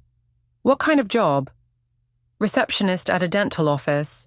And get this, she's been there for 3 weeks already. I sat down at my kitchen counter. You're kidding. Nope. Your mom's been complaining to everyone that it's beneath Willow, but your sister's actually showing up every day. On time. Wow. I struggled to process this information. How do you know all this? I ran into her at Starbucks. She was on her lunch break, wearing scrubs and everything. She seemed different, more grounded. My phone beeped with another call. Miguel. I have to go, Natasha. Work call. Adeline. Miguel's voice was serious. Can you come to the office? Now? 20 minutes later, I sat in his office staring at him in disbelief. Paris? The Nike campaign was so successful, they want us to handle their European launch. 3 months in Paris leading the team. He leaned forward. It's a huge opportunity.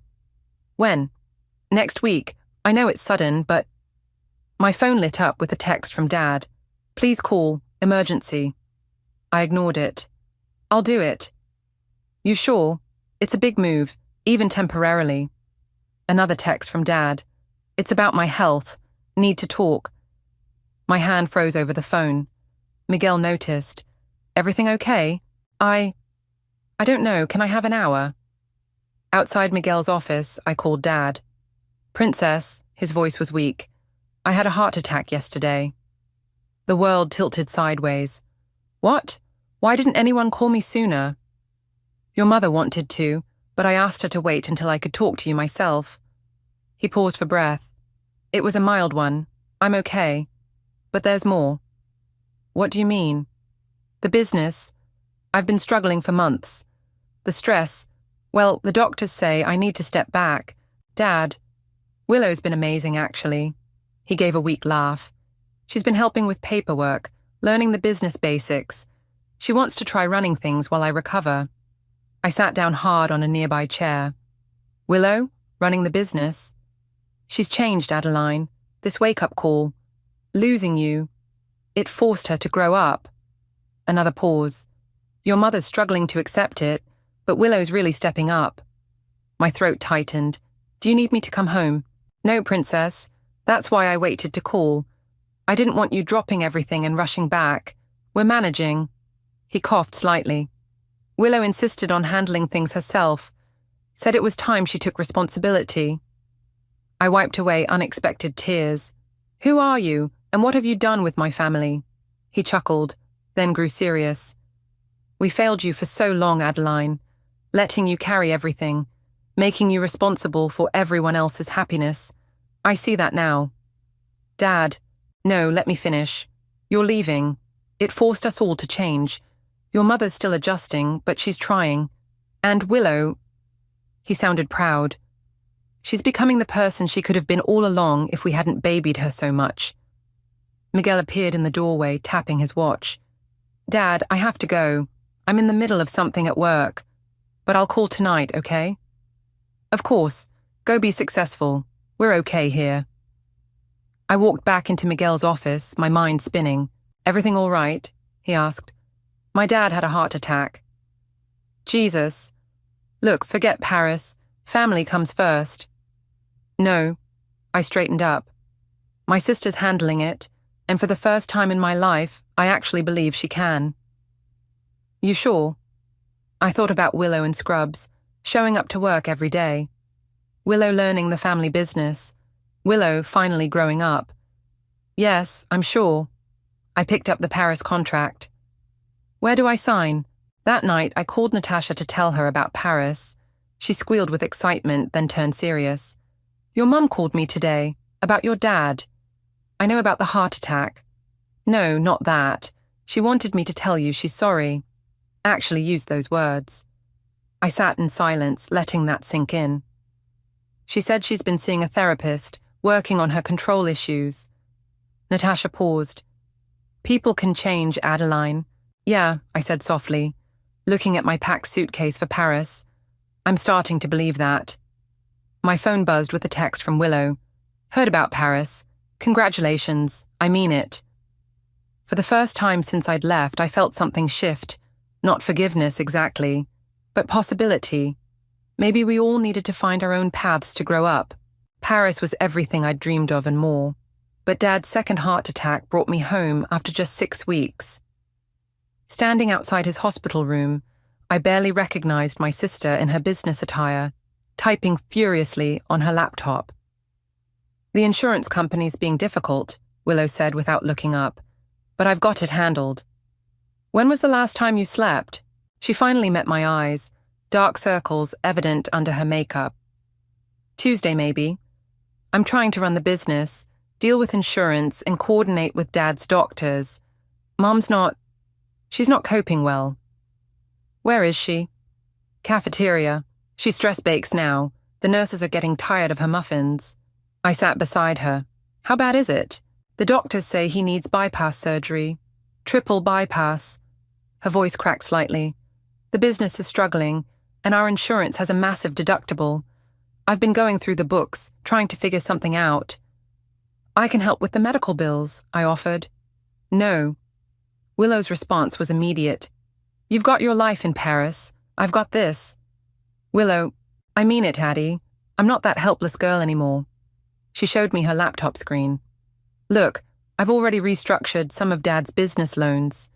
Found ways to cut costs without laying anyone off. I just need to figure out the insurance situation." Mom appeared with a basket of muffins, stopping short when she saw me. "Adeline, you're here."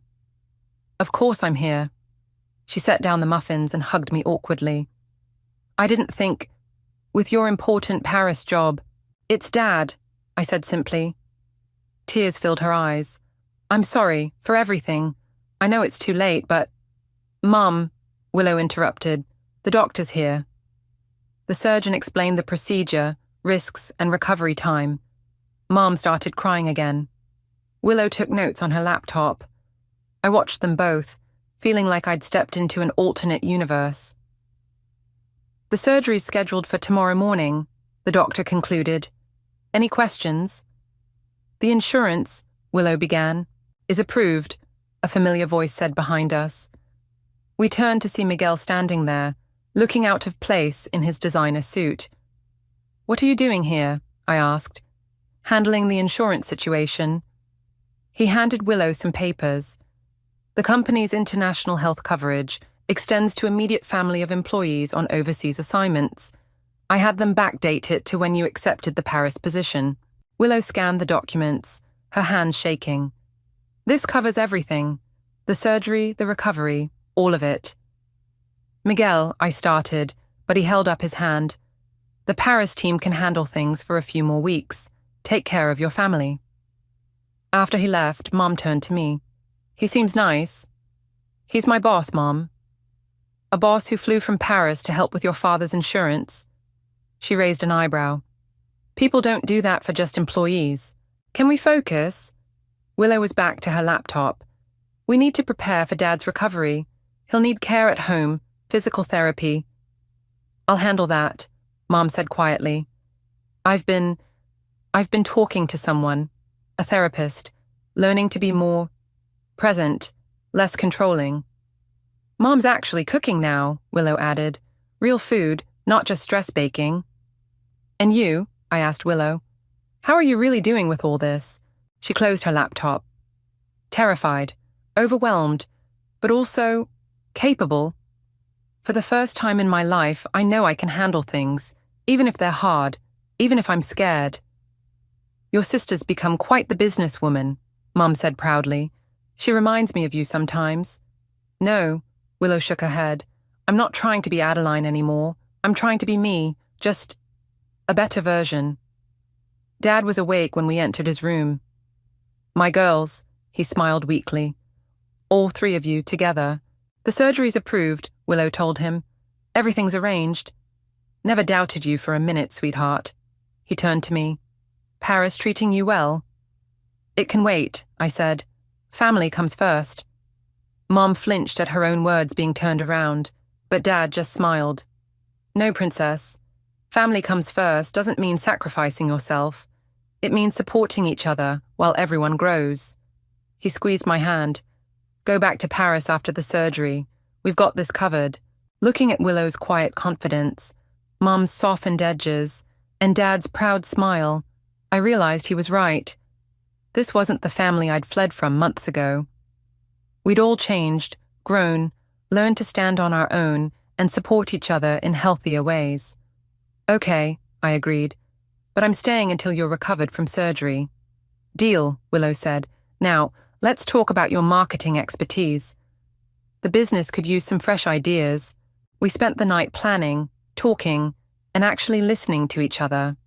It wasn't perfect, but it was progress, and sometimes that's enough. Welcome to Gibson & Gibson Marketing, Willow greeted me at the door of Dad's renovated office building. What do you think? I stared at the modern glass entrance, the sleek new logo, and the bustling employees visible through the windows. I barely recognize it. Wait until you see inside. She led me through, proudly pointing out changes. We've doubled our client base since implementing your marketing strategies. Dad mostly works from home now, but he comes in for the big meetings. And Mum started her own catering business. Turns out all that stress baking had a silver lining. Willow laughed. She's actually really good at it. In the main conference room, Dad sat at the head of the table, looking healthier than I'd seen him in years. There's my Paris director. Not anymore, I corrected, hugging him. New York's home base now. Paris is just a quarterly visit. Speaking of New York, Willow pulled out a folder. I have a proposal for you. Oh? We want to open a New York branch. Dad and I talked about it and... She took a deep breath. We'd like you to run it. I blinked. What? As an equal partner, Dad added, your sister's ideas and your marketing expertise, you'd be unstoppable. I already have a job. Miguel thought you might say that. Willow smiled knowingly. Miguel? Who do you think approached us about a potential merger? Dad's eyes twinkled. Marshall and Brooks's New York office merging with Gibson & Gibson. You'd head the combined operation. I sat down hard. You've been talking to Miguel? For months. Willow sat beside me. Look, I know our history is complicated, but we're not the same people anymore. I'm not asking you to save me or fix anything. I'm asking you to be my partner. Equal stakes, equal responsibility. What about Mum? Won't she expect... Mum's too busy with her catering company to interfere. Dad chuckled, though she does insist on providing food for all our client meetings. My phone buzzed. Miguel. Have they shown you the proposal yet? You knew about this? I texted back. Who do you think suggested it? You've outgrown being just an employee. Time to build something of your own. Willow watched me nervously. I know it's a lot to consider. Show me the numbers, I interrupted. Her face lit up as she pulled out spreadsheets and projections. We spent hours going through them, debating strategies, building on each other's ideas. This wasn't the old dynamic of me fixing her problems. This was true collaboration. One condition, I said finally. Name it. We keep the offices separate. I run New York, you run Chicago. We coordinate but maintain independence. Already planned for that. She pulled out another document. Draft partnership agreement. Completely equal, completely independent. When did you get so corporate? When I realized I was actually good at it. She smiled. Turns out I just needed to find my own path instead of being pushed onto someone else's. Dad stood up. This calls for celebration. Your mother's been stress baking all morning, waiting for an answer. I haven't said yes yet. Please, Willow scoffed. I saw your face when you were going through those projections. You're in. She was right. The numbers were solid, the strategy sound, and the opportunity perfect. But more than that, the dynamic felt right, equal, healthy. Mum was waiting at their house with a spread that could feed an army. Well, we're going to need a New York office warming party, I said. She hugged me, whispering, I'm so proud of who you've become, who you've helped us all become. Mom's getting sentimental, Willow Stage whispered. Quick, someone give her something to bake. We all laughed. naturally, easily, without the underlying tension that had marked our family gatherings for so long. My phone buzzed again. Miguel. Dinner tonight to celebrate, as your former boss and hopefully something more. I smiled, typing back, yes to both. Looking around at my family, Dad healthy and semi-retired, Mom finding her own passion, Willow standing confidently on her own feet, I realized something profound. Sometimes running away isn't about escape. Sometimes it's about creating enough distance for everyone to grow into who they're meant to be. To Gibson and Gibson, Dad raised his glass, and to the daughters who made it possible. To finding our own paths, Willow added, to healthy boundaries, Mom said softly. I raised my glass, looking at these familiar strangers who had become the family I always hoped we could be. To new beginnings. And this time, I truly meant it. The text message from Danny felt like a slap across my face. Can't make it tonight, babe. Work emergency. Right. Because investment bankers have so many emergencies at 7 p.m. on a Friday. I'm Sophia, and I was about to learn just how deep betrayal can cut. He's not coming again? My mother's disapproving voice carried across our family's expansive dining room. This is the third time this month, Sophia. I don't understand why you waste your time with that boy. I gripped my phone tighter, forcing a smile. He's busy, Mom. The market's been volatile lately. The market's always volatile, my cousin Livia chimed in, not bothering to look up from her laptop. But family dinner is family dinner. The aroma of Mom's signature lasagna filled the air, but my appetite had vanished. I'd spent the last 3 years defending Danny to my family, especially to Mom, who never thought he was good enough. The irony was, I was starting to wonder if she might be right. Speaking of business, Dad cleared his throat. Livia, how are those quarterly reports coming along? The board meeting's next week. Almost done, Uncle James. Just need to double-check some numbers with the new accounting software. Something in her tone made me look up. Livia had been handling our family business's finances for the past year, and lately, things felt off. Maybe it was the way she always changed the subject when I asked about specific accounts, or how she'd started taking calls in whispered tones. I could help, I offered, reaching for my wine glass. I did major in finance after all. Livia's head snapped up. No need. I've got it under control. Let her handle it, Sophia, Mom interjected. You're busy enough with your own work. I was about to argue when my phone buzzed again. Danny's name flashed across the screen, but this time it wasn't a message meant for me. Wrong move sending those projections from your work email. Use the secure server next time. S doesn't suspect anything yet. My blood ran cold. The message was clearly meant for someone else. But who was S? Me. Excuse me, I muttered, standing up abruptly. I need some air. I headed toward Dad's study, my mind racing. The door was slightly ajar, and I could hear Livia's voice inside. When had she left the table? Everything's set for next week, she whispered. Danny's got the offshore accounts ready. They'll never trace it back to us. I pressed myself against the wall, heart pounding. No, I'm telling you, it's perfect timing, she continued. With the new software implementation, we can make it look like a system error. By the time anyone figures it out, we'll be long gone with the money. The floor seemed to tilt beneath my feet. Danny and Livia, working together, to steal from my family.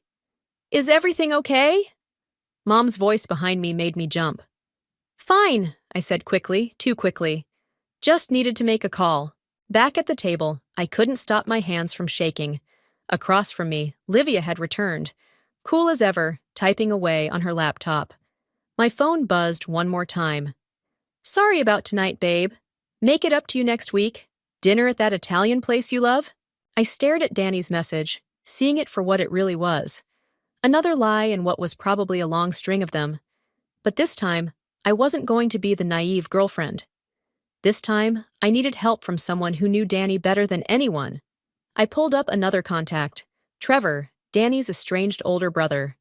We'd only met a handful of times, and Danny always changed the subject when I asked about him. Now I knew why. Need to talk. It's about Danny. Important. His response came almost immediately.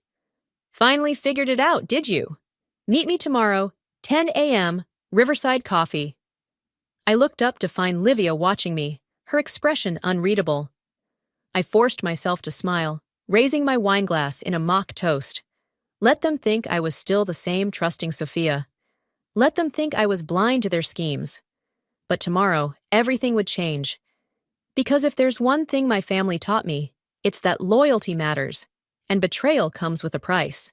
More wine, anyone? I asked, standing to grab another bottle. Inside, I was already planning my next move. Danny and Livia had no idea what was coming. Riverside Coffee was packed with the usual Saturday morning crowd, but I spotted Trevor immediately. He sat in a corner booth, looking exactly like Danny, but somehow completely different. Same dark hair and sharp features, but his eyes held a weight his younger brothers never did. "You look like hell," he said, as I slid into the seat across from him. "Thanks. You look exactly how I remember." I wrapped my hands around the coffee he'd already ordered for me. "Black? 2 sugars?" "Danny mentioned it once." Trevor's mouth twisted into a wry smile. "Back when we still talked?" "About that." I leaned forward. "What happened between you two?" "Same thing that's happening to you now." He pulled out his phone, scrolling through files. "Danny has a pattern. Find someone successful, gain their trust, then bleed them dry." My stomach lurched. "He did this to you?" "To my company. 3 years ago, he convinced me to make him CFO of my tech startup. Within 6 months, he'd siphoned off nearly $2 million through a series of fake vendors." Trevor's voice remained steady, but his knuckles whitened around his coffee cup. "By the time I caught on, the damage was done." "Why didn't you press charges?" "Our parents." He laughed without humor.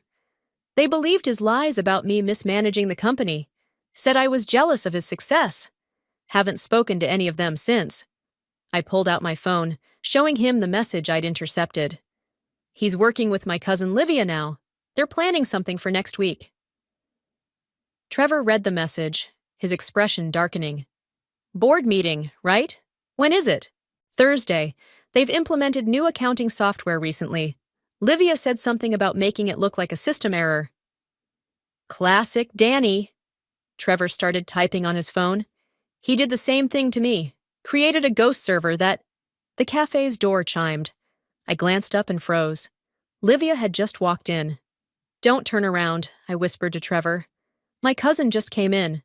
He kept his eyes on his phone. "Take my number. We need to move fast if we're going to stop them." I quickly added his contact information as Livia ordered at the counter.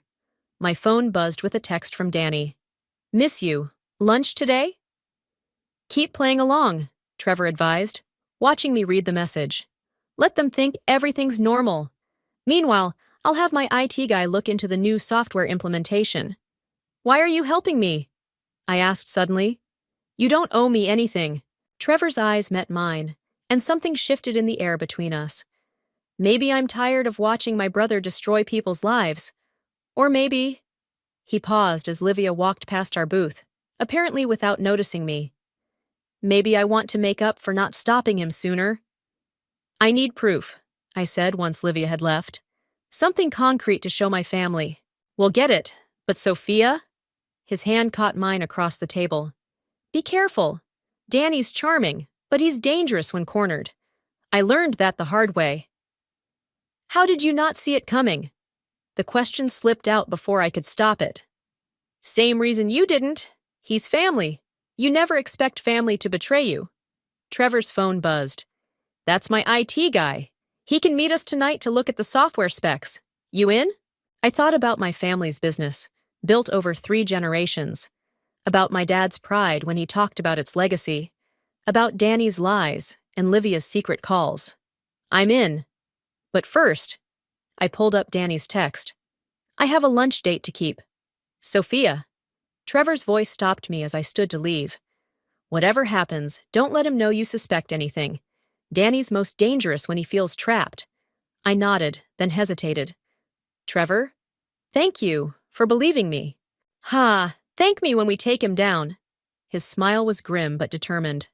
And Sophia? Be careful with those feelings I see in your eyes. Getting involved with another Gardner brother might not be the wisest move right now. I felt my cheeks flush. I don't know what you're talking about. Sure you don't. He stood, throwing some bills on the table. Meet me at the tech hub at 8 p.m. And remember, act normal with Danny. As I walked to my car, my phone buzzed again. Danny. Can't wait to see you, babe. Got something special planned. I took a deep breath and typed back, can't wait. The game was on, and this time, I wasn't playing by Danny's rules. Lunch with Danny felt like an acting performance. Every laugh, every touch, every kiss, all carefully calculated while my skin crawled beneath his hands. You seem distracted, he said, reaching across the table to touch my cheek. Everything okay at the office? Just stressed about the board meeting. I watched his reaction carefully. Livia's been working so hard on those reports. Ah, yes. His smile didn't quite reach his eyes. She mentioned she's been putting in extra hours. I bet she has, I thought, but said, maybe you could help her? With your financial expertise? Better not. He sipped his wine. Wouldn't want anyone claiming nepotism, right? The rest of lunch passed in a blur of small talk and lies. By the time evening rolled around, I was exhausted from maintaining the charade. The tech hub was housed in an old warehouse, converted into a modern office space. Trevor's IT specialist, Wyatt, looked more like a surfer than a tech genius, but his eyes sparked with intelligence as he examined the software specifications I'd managed to download from Livia's laptop during a coffee spill incident. Oh, this is good, Wyatt whistled, fingers flying across his keyboard. They've created a shadow system within the main accounting software. Every transaction gets mirrored to an offshore account, but the original books show normal operations. Trevor leaned over Wyatt's shoulder. Can you trace the destination? Working on it, but... Wyatt's screen filled with code. They're routing it through multiple shells. Cayman Islands, Switzerland, Singapore. How much? I asked, dreading the answer. Wyatt's fingers paused. Based on these patterns, close to 5 million so far. The room spun. I grabbed the edge of the desk to steady myself. That's not all, Wyatt continued. There's a massive transfer scheduled for next Thursday, right after your board meeting. How massive?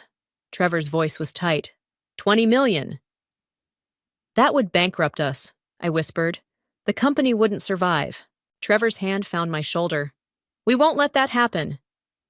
Got something, Wyatt exclaimed. Look at this email chain. It's encrypted, but... His fingers flew across the keyboard. There, between Danny and Livia. The decoded messages appeared on screen. My heart stopped as I read. Board meeting confirmed for Thursday. S's father still suspects nothing. Once the transfer clears, we'll be untraceable. What about S? She's getting suspicious. Don't worry about her. I've got her wrapped around my finger. Besides, by the time she figures it out, we'll be long gone. Together. Together. The word burned in my brain. I think I'm going to be sick, I muttered. There's more, Wyatt said quietly. They've been planning this for over a year. Look at the date these accounts were set up. It was 2 weeks after Danny and I had started dating. Son of a bitch, Trevor growled. He targeted you specifically. Used you to get close to the company. My phone buzzed. Danny again. Missing you already? Dinner tomorrow? We need to move faster, I said, showing them the message. The board meeting's in 5 days. We need concrete proof, Trevor replied. Something that can't be explained away. Wyatt raised his hand. I might have an idea, but it's risky. I'm listening. We set up a honeypot. Make them think they found an even bigger score. When they try to access it, we catch them in the act, Trevor finished. Exactly. But we'd need someone on the inside. Someone they trust completely. They both looked at me. No, Trevor said immediately. It's too dangerous. It's our best shot, I argued. They already trust me, and I can get access to everything through Livia. Sophia, I can do this, Trevor. I met his concerned gaze. I have to. My phone buzzed again. This time it was Livia. Hey cuz, need your help with something tomorrow. Early morning coffee? Perfect timing. I showed them the message. Looks like my chance is coming sooner than we thought. Be careful. Trevor's hand lingered on mine. If they suspect anything, they won't. I squared my shoulders. I learned from the best, right? Time to beat them at their own game. As I left the tech hub that night, another message from Danny lit up my phone. Sweet dreams, beautiful. Can't wait to spend the rest of my life with you. I typed back, me too, babe, forever. The lies came easier now. Maybe because I finally understood. Sometimes you have to embrace the darkness to bring light to the truth. Tomorrow, Operation Honeypot would begin, and Danny and Livia would never see it coming. Early morning coffee with Livia turned out to be exactly the opening we needed. She arrived at the cafe looking stressed, her usually perfect hair slightly disheveled. I need a huge favor, she said, sliding into the seat across from me. The new software's giving me hell with the board presentation. Whatever you need, I replied, channeling all my sincerity into those 3 words. Could you help me review the numbers? There's so much data to sort through, and with the meeting just days away. Of course. I took a sip of my latte to hide my smile. We can start today if you want. The next few hours were a masterclass in deception, from both of us. While Livia thought she was cleverly limiting my access to certain files, I was secretly copying everything to the encrypted drive Wyatt had given me. My phone buzzed periodically with updates from Trevor, who was monitoring the data transfer remotely. Each message made my heart race, but not entirely from fear. Got another batch of evidence. You're doing great. Stay safe. Around noon, Danny showed up unexpectedly at the office. My stomach clenched as he wrapped his arms around me from behind. Surprise, beautiful. His lips brushed my ear. Thought I'd take my 2 favorite women to lunch. I felt Livia tense slightly before her face broke into a bright smile. Perfect timing. I'm starving. Over lunch, I watched their subtle interactions with new eyes, the way they avoided direct eye contact, how their hands never quite reached for the shared breadbasket at the same time. They were good, but not good enough. Actually, I said, setting down my fork, I've been thinking about something. They both looked at me, and I forced myself to appear nervous, vulnerable. Dad mentioned setting up a trust fund for me. Something about early inheritance tax benefits. I watched their expressions carefully. It's quite substantial.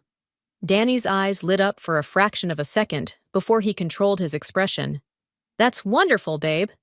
When does it come through? Next week, right after the board meeting. I looked down at my plate. I was hoping you could help me manage it, Danny. You're so good with money. Of course. He reached for my hand, squeezing it. Anything for you. Later that evening, I met Trevor at his apartment to review our progress.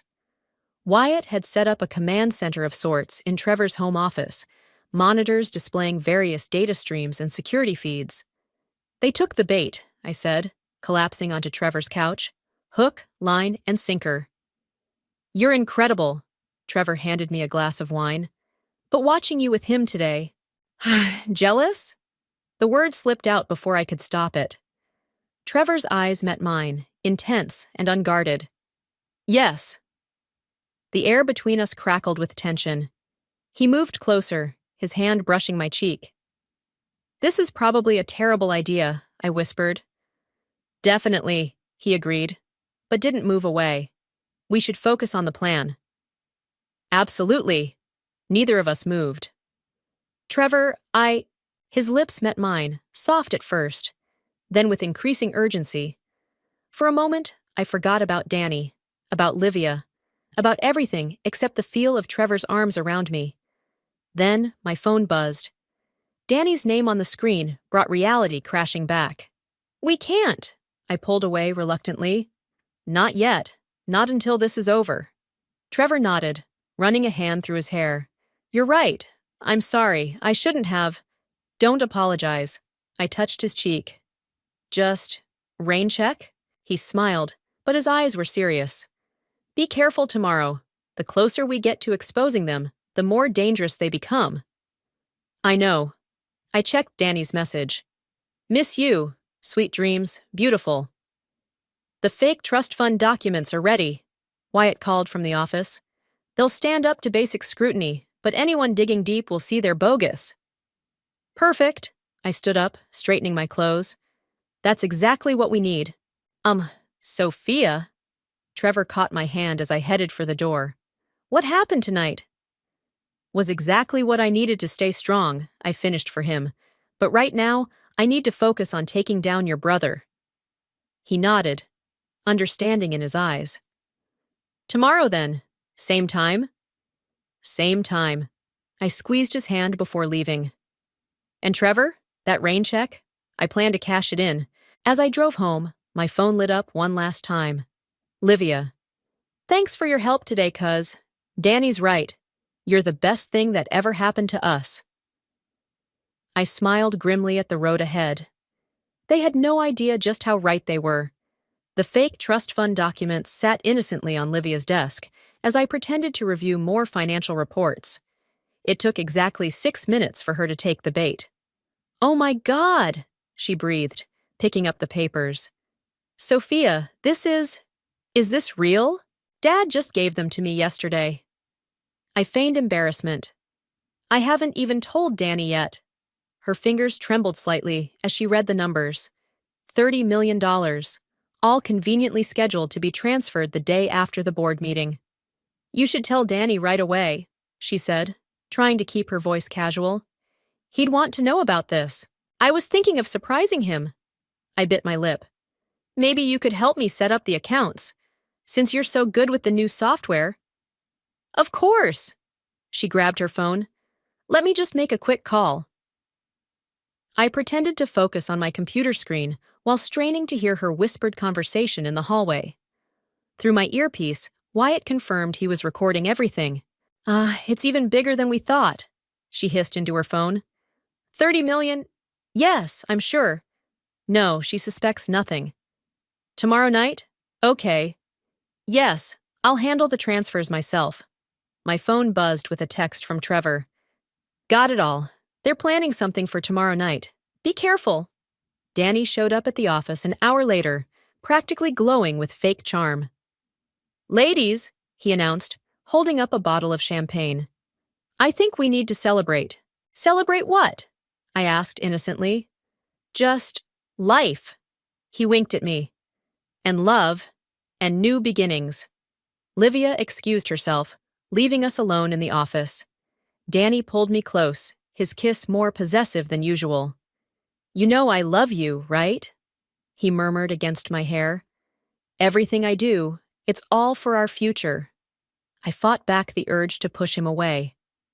I love you too. Then trust me. His eyes bore into mine. No matter what happens in the next few days, trust that it's all for us. The intensity of his gaze sent chills down my spine. For the first time, I glimpsed the predator beneath the charm. Later that evening, I met Trevor and Wyatt at our usual spot. The tech hub was quiet, most workers gone for the day. They're accelerating their timeline, Wyatt announced, showing us surveillance footage of Livia entering the office at midnight the previous night. She's been setting up new transfer protocols. Tomorrow night, Trevor confirmed. They're planning to take everything, your family's money and the trust fund they think exists. We need to stop them before... I broke off as my phone lit up with a text from Livia. Hey cuz, noticed you left your laptop at the office. Don't worry, I'll keep it safe. See you tomorrow. Shit, I jumped up. My real files are on that laptop. It's okay, Wyatt assured me. Everything's encrypted. They won't be able to... Wait. Trevor held up his hand. This might work in our favor. Let them think they've found something. But if they break the encryption, they won't, Wyatt grinned. But they'll try. And when they do, we'll have proof of attempted corporate espionage, Trevor finished. My phone buzzed again. Danny this time. Can't stop thinking about you. Dinner at my place tomorrow night? Perfect timing, Trevor said, reading over my shoulder. Keep them separated. I'll handle Livia while you keep Danny distracted. No. I stood up, pacing. It's too risky. If anything happens to you, nothing will happen. Trevor caught my shoulders, stopping my nervous movement. Trust me. That's what Danny just said. I met his eyes. But I only trust one Gardner brother. The tension from the previous night returned, electric and undeniable. Trevor's hands slid down my arms. Guys. Wyatt cleared his throat. Not to interrupt, but we've got movement. Livia's accessing the laptop now. We sprang apart, focusing on the monitors. Lines of code scrolled across the screen as Livia attempted to breach the encryption. Got her, Wyatt whispered triumphantly. Every attempt is being recorded and traced. My phone lit up one final time. A message from my mother. Darling, don't forget family dinner tomorrow night. No excuses this time. I stared at the message, a plan forming. Actually, I said slowly, I think it's time we moved this out of the shadows. Tomorrow night, we end this, at family dinner. Trevor raised an eyebrow. You want to expose them in front of everyone? What better way to ensure they can't talk their way out of it? I smiled grimly. Besides, my mother always said sunshine is the best disinfectant. It's risky, Trevor warned.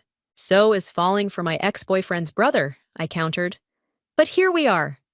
His answering smile was both tender and dangerous. Here we are indeed. Tomorrow, everything would change. One way or another, the truth would finally see the light of day. The day of the family dinner, everything moved at lightning speed.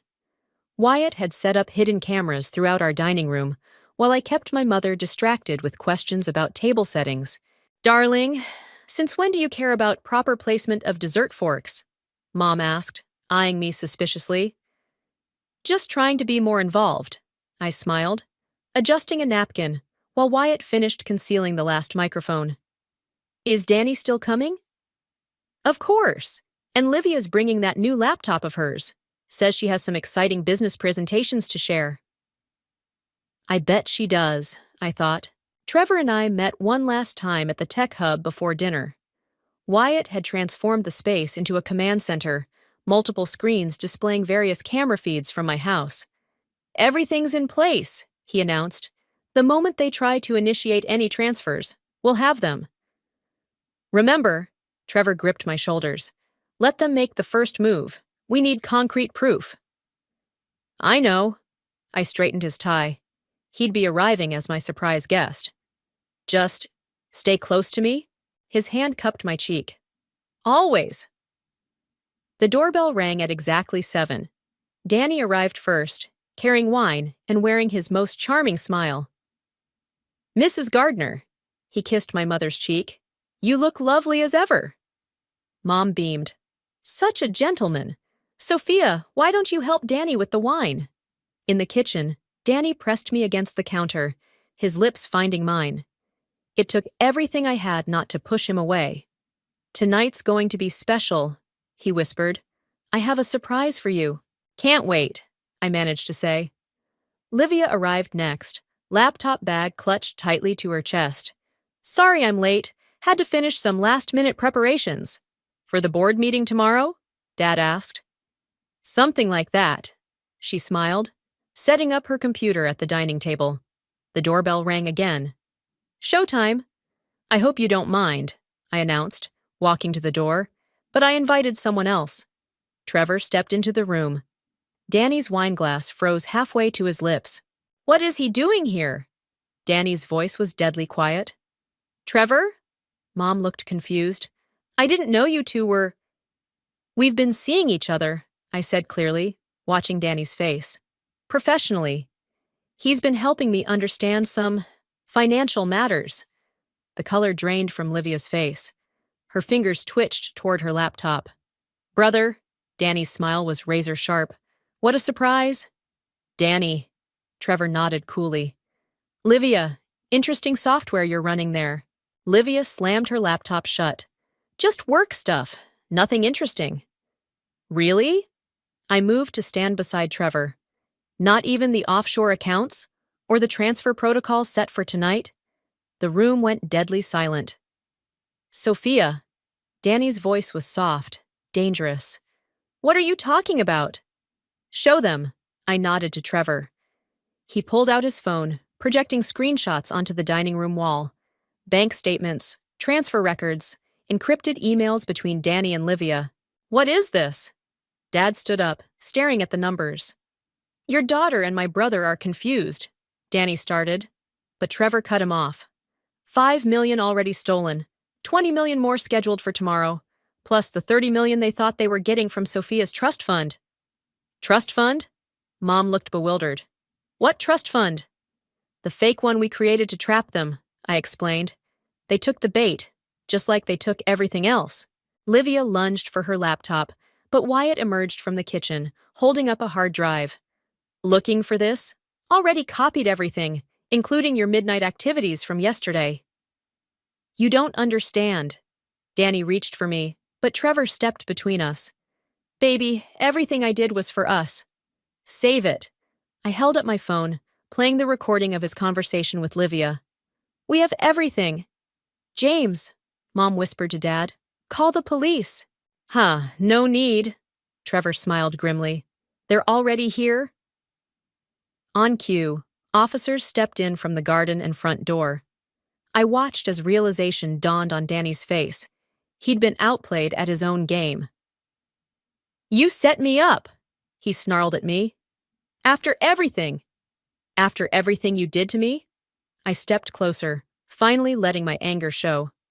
You never loved me. I was just your ticket to my family's money. And you. He turned to Trevor. My own brother. You stopped being my brother the day you stole from me, Trevor replied calmly. Consider this karma. As the police led Danny and Livia away, Mom collapsed into a chair. All this time, she whispered. Right under our noses. I'm sorry, Mom. I knelt beside her. I had to be sure before I said anything. Dad placed a hand on my shoulder. You did good, sweetheart. Both of you. He nodded to Trevor. Monsieur, speaking of which, Mom's eyes narrowed at our joined hands. Is there something else you want to tell us? I looked at Trevor, seeing my future in his eyes. Actually, I smiled, there is. The night wasn't over yet, but the hardest part was done. Now came the fun part, explaining to my parents why I was falling for my ex-boyfriend's brother. But that, at least, was a story worth telling. The police station buzzed with activity as Danny and Livia were processed. I sat in the detective's office, watching through the window as they were photographed and fingerprinted. Miss, Detective Martinez leaned forward. Can you walk us through the timeline one more time? Trevor squeezed my hand under the table as I recounted everything. The intercepted messages, the fake trust fund, the recordings. Wyatt had provided all the technical evidence, laying out the digital trail of breadcrumbs that led straight to Danny and Livia. The total amount they attempted to steal, Martinez consulted his notes, comes to $55 million? That we know of, Trevor added. There might be more we haven't uncovered yet. Danny's lawyer arrived, all expensive suit and rehearsed confidence. Through the glass, I watched Danny lean in, whispering frantically. He's trying to cut a deal, Martinez explained, following my gaze. Offering to testify against Livia in exchange for leniency. Of course he is. Trevor's voice was bitter. He did the same thing when he stole from me. The door opened, and my parents walked in with our family lawyer. Mom's eyes were red but determined. We want to press full charges, Dad announced. No deals. Dad! I started, but he held up his hand. No, Sophia. They betrayed this family, both of them. He turned to Martinez. We have evidence of similar schemes at 3 other companies. Pattern of behavior. Danny's head snapped up at that, eyes widening as he saw my father through the glass. The confident mask slipped, revealing raw panic underneath. Let me talk to him, I said suddenly. Absolutely not, Trevor and Mom said simultaneously. I need to. I stood up. I need to know why. Martinez nodded to the officer, and moments later, I sat across from Danny in the interrogation room.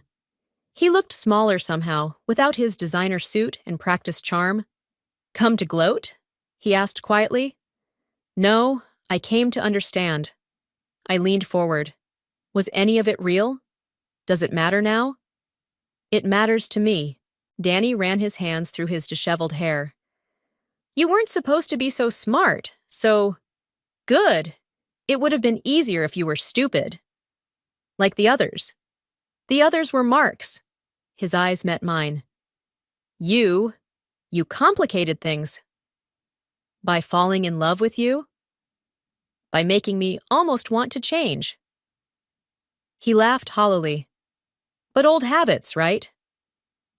Trevor warned me about you. Trevor! Danny spat the name. My perfect older brother, always doing the right thing. And now, he gets you too. He didn't get me, I corrected.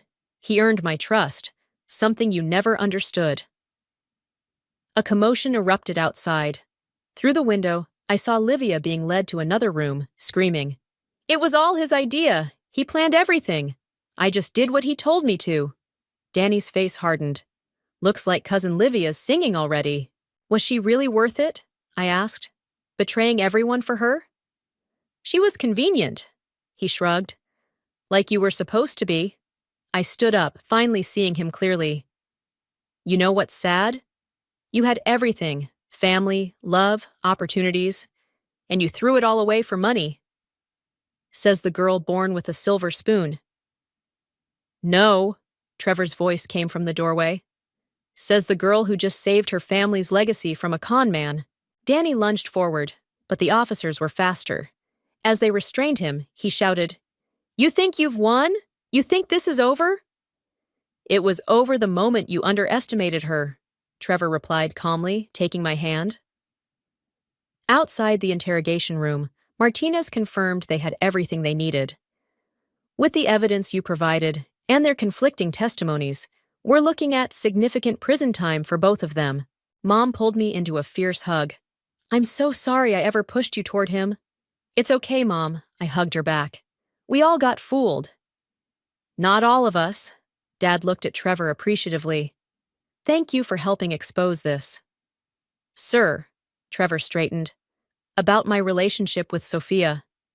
Save it for dinner tomorrow, Mom interrupted, a slight smile playing on her lips. I think we've had enough drama for one day. As we left the station, I heard Danny's voice one last time. Sophia, this isn't over. But it was. The security footage, the financial records, the encrypted emails, everything pointed to years of calculated fraud. Danny and Livia weren't just facing charges from us, but from every company they'd scammed. Ready to go home? Trevor asked softly.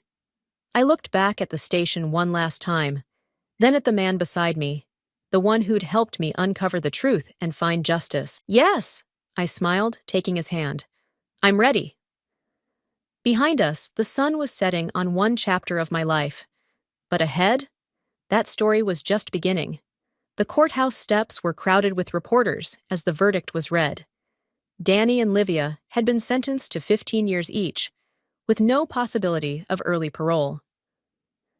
As the journalists shouted questions, Trevor guided me through the crowd to where my parents waited. It's really over.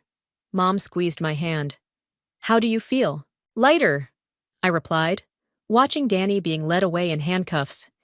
He caught my eye one last time, but the sight no longer filled me with dread or anger, just pity. The company's quarterly reports came in, Dad announced as we walked to the car.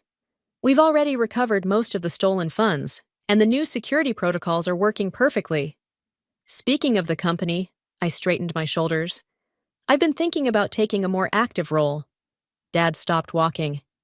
You mean, if you'll have me, I smiled. Someone needs to keep an eye on those accounts. We'd love that. Mom wiped away a tear. But what about your plans with Trevor? Trevor wrapped an arm around my waist. Actually, we have an announcement. If it's about the wedding, we already know, Dad chuckled. Trevor asked for my blessing last week. Not just the wedding. I held up a business proposal. Trevor's tech company is developing new security software. We thought maybe a merger would be beneficial for both families. Mom grabbed the proposal, scanning it quickly. This is brilliant. A perfect blend of both companies' strengths. And a fresh start for the Gardner name, Trevor added. Something good to replace what Danny tainted. Back at the house, Wyatt was waiting with champagne and news. The last of the hidden accounts has been traced, he announced. Every penny is being returned to the victims. To justice, Dad raised his glass. And family, Mom added, giving Trevor a warm smile. Speaking of family, I cleared my throat. There's one more thing. I handed Mom an envelope. Inside were adoption papers. Trevor was officially taking in his teenage cousin, whose parents had abandoned her just like Danny had abandoned his responsibilities. Sarah needs a home, Trevor explained, and we have plenty of room in our hearts. Mom's eyes welled up again. When does she arrive? Tomorrow, I smiled. We thought maybe her new grandmother could help decorate her room. The joy on Mom's face was worth everything we'd been through. Later that evening, Trevor and I stood in our garden, watching the sunset. The engagement ring caught the fading light, sparkling like our future. Having second thoughts? He asked softly. About any of it? About marrying you? Never. I turned to face him. About running a company, raising a teenager, and merging two family legacies? Maybe a little terrified. Good thing you're not doing it alone. He pulled me closer. We make a pretty good team.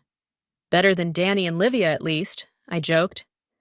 Speaking of which, Trevor's expression turned serious.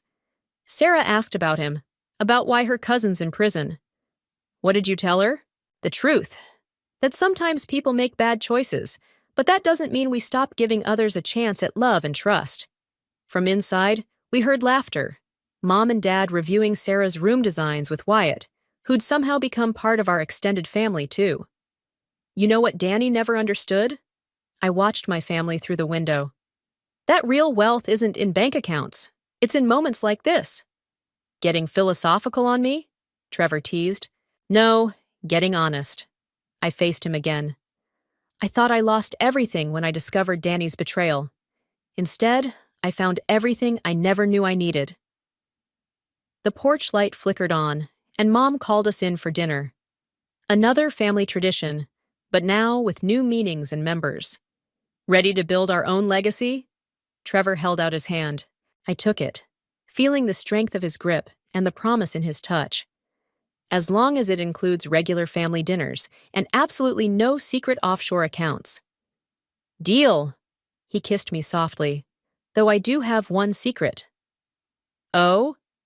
I've loved you since that first coffee shop meeting.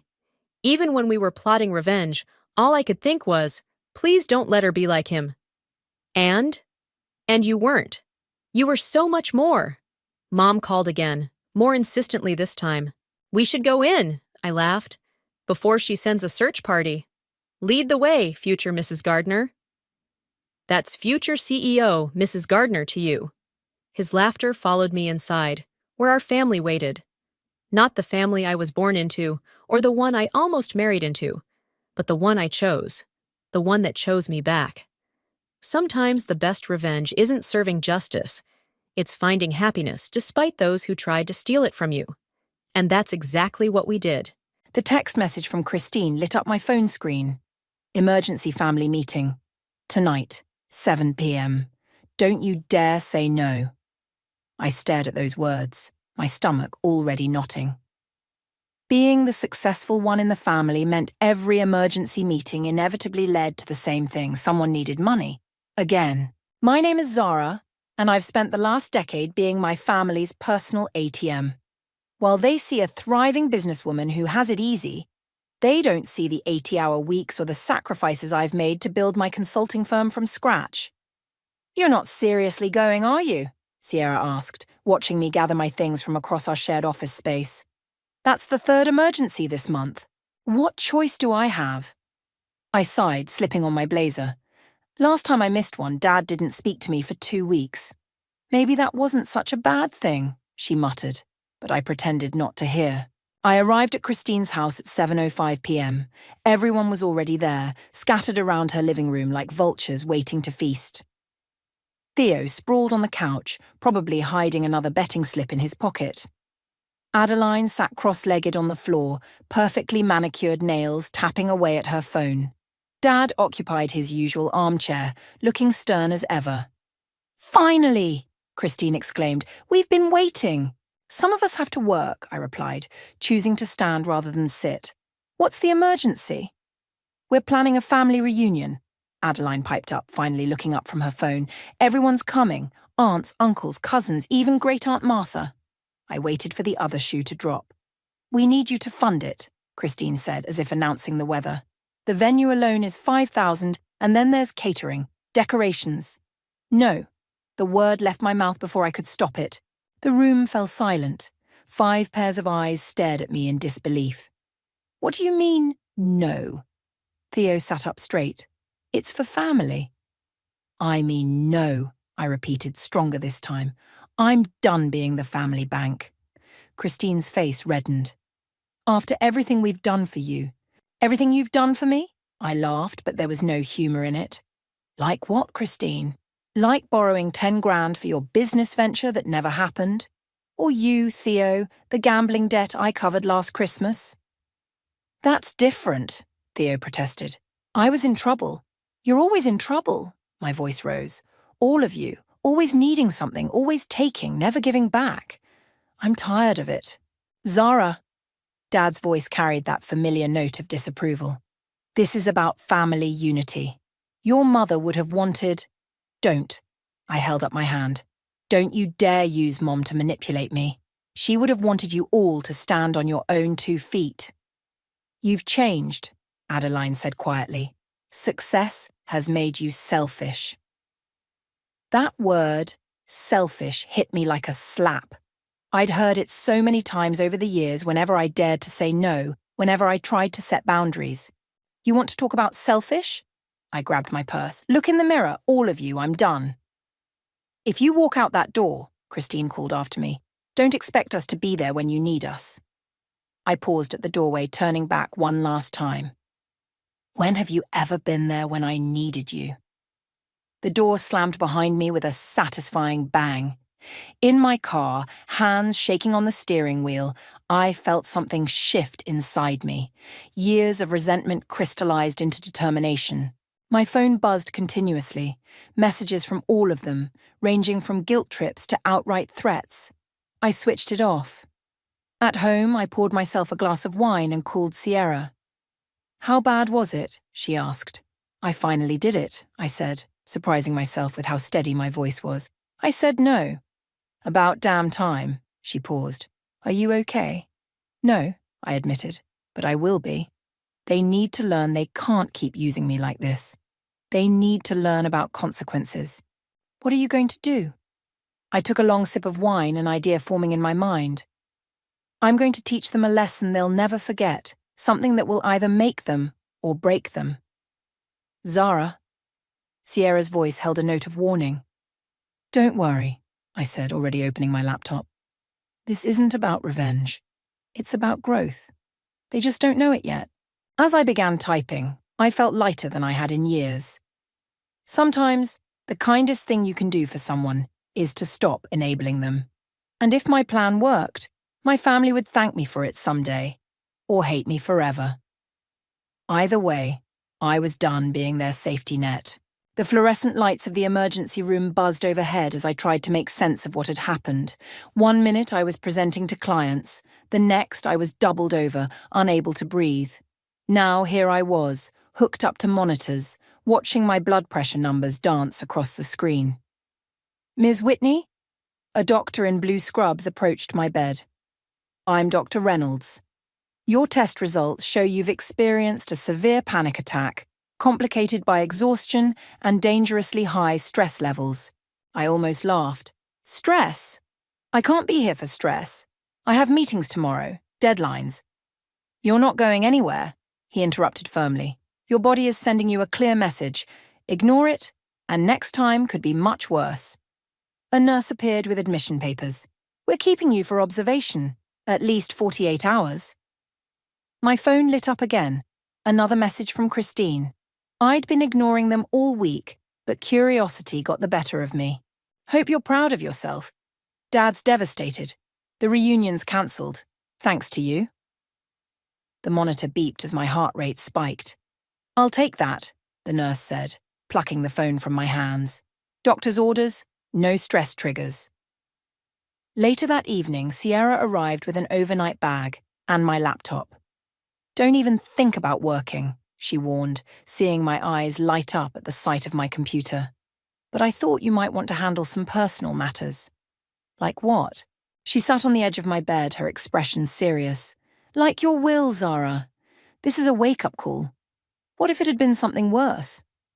I started to protest, but the words died in my throat. She was right. If something happened to me, my family would tear each other apart over my assets. I need a lawyer, I said finally. Already called Barrett, Sierra replied. He's on his way. Barrett arrived an hour later, leather briefcase in hand. As Emery's brother and a family friend, he knew exactly what I was dealing with. Interesting timing, he said, pulling up a chair. Emery told me about the reunion drama. Then you understand why this needs to be done carefully, I replied. I want to help them, Barrett, but not in the way they expect. He opened his briefcase. I'm listening.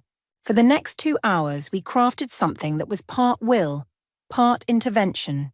Each family member would receive a letter leading them to a specific charity or organization that mirrored their personal struggles. Christine needs to understand what real need looks like, I explained, watching Barrett take notes. Send her to the women's shelter downtown.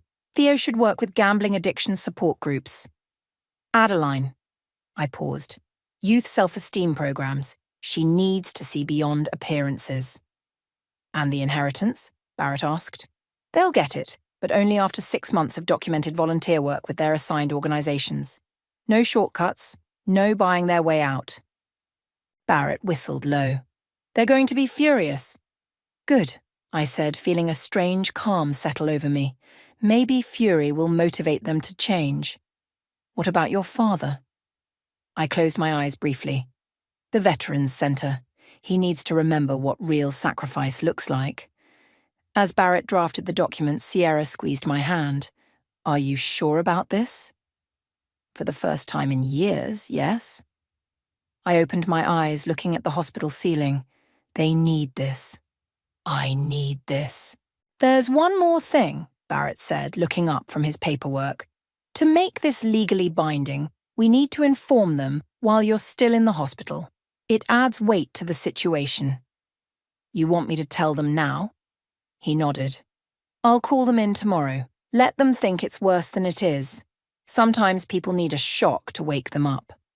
The thought of facing them made my chest tight, but the monitor's steady beeping reminded me why I was here in the first place. Do it, I said. Call them all in. It's time they understood what they've done to me. After they left, I lay in the darkness, listening to the quiet hum of hospital machinery. My phone sat silent in the drawer, but I could imagine the messages piling up, the missed calls, the family group chat exploding with drama. For the first time since Mom died, I felt like I was taking control back. Maybe it was the medication, maybe it was the exhaustion, but I smiled as I drifted off to sleep.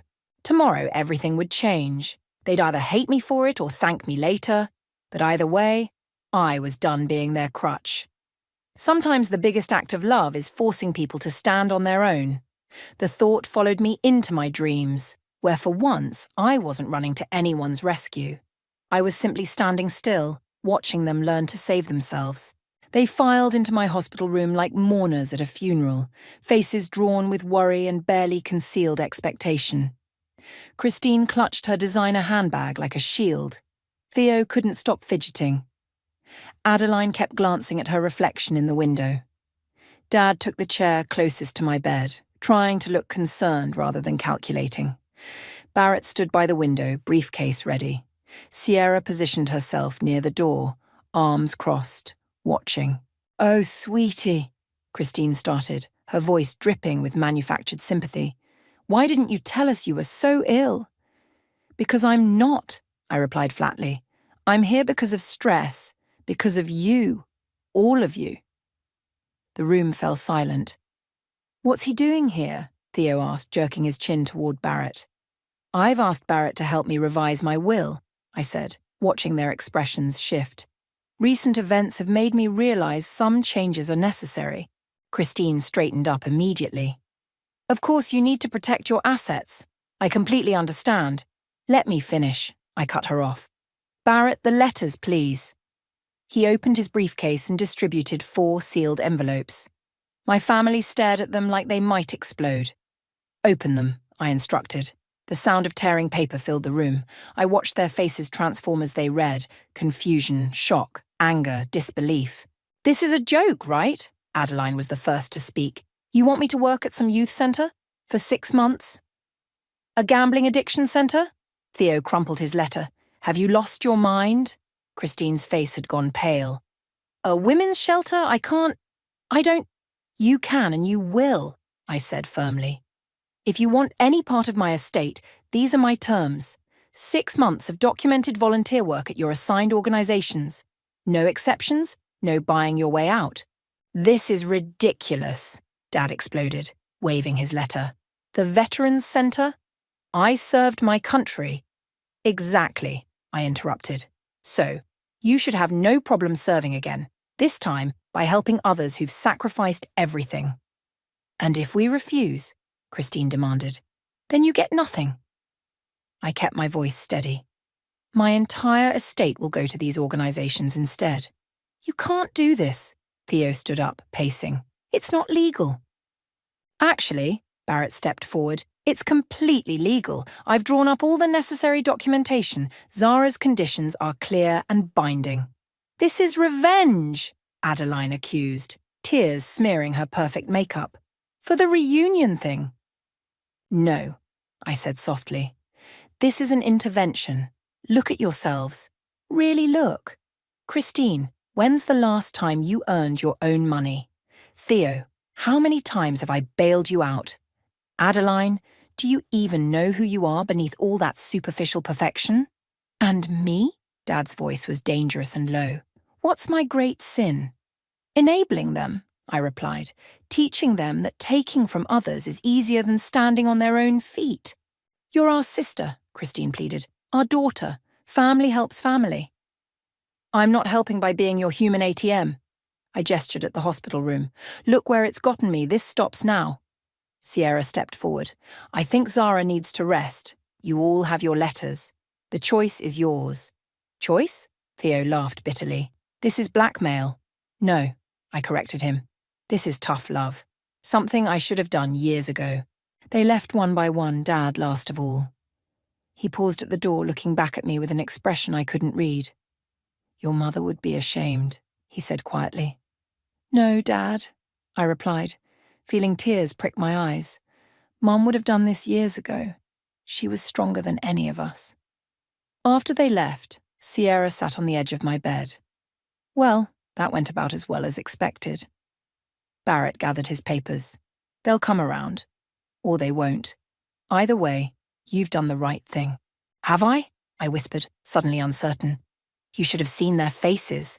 I did, Sierra squeezed my hand, and beneath all that anger I saw something else. Fear, because for the first time, they're facing consequences. My phone buzzed. A message from Emery. Barrett told me what you did. About time someone shook them up. I'm here if you need me. I smiled slightly, remembering why Emery was the only family member who didn't get a letter. He'd built his business from scratch, never asking for handouts. Get some rest, Sierra ordered. The hard part's over. But as I lay there watching the sun set through my hospital window, I knew she was wrong. The hard part was just beginning. For all of us. 2 weeks after my hospital release, Sierra drove me to the women's shelter where Christine was supposed to be volunteering. We sat in the car watching the entrance. She won't show, I said, checking my watch. $10 says you're wrong, Sierra replied, pointing at a familiar figure hurrying up the street. Christine looked different. No designer bag, no expensive jewellery. Her hair was pulled back in a simple ponytail, and she wore jeans and a plain sweater. She hesitated at the entrance, then squared her shoulders and went inside. Well, I'll be damned, I muttered. 1 down, 3 to go, Sierra said, starting the car. Where to next? The gambling addiction centre was across town. We found Theo outside smoking a cigarette, deep in conversation with an older man. As we watched, the man broke down crying. Theo awkwardly patted his shoulder, then pulled out his phone and appeared to be showing him something. "That's Marcus," a voice said behind us. We turned to see the centre's director. "Your brother's been helping him set up a budgeting app. Seems Theo has quite a knack for connecting with our members. Takes one to know one, I suppose." My throat tightened. "He's actually showing up regularly?" "3 times a week, like clockwork. Even started attending the sessions himself." The youth centre was next. Through the window, we spotted Adeline sitting in a circle with teenage girls. Her face was bare of makeup, and she was gesturing animatedly as she spoke. One of the girls wiped away tears while nodding.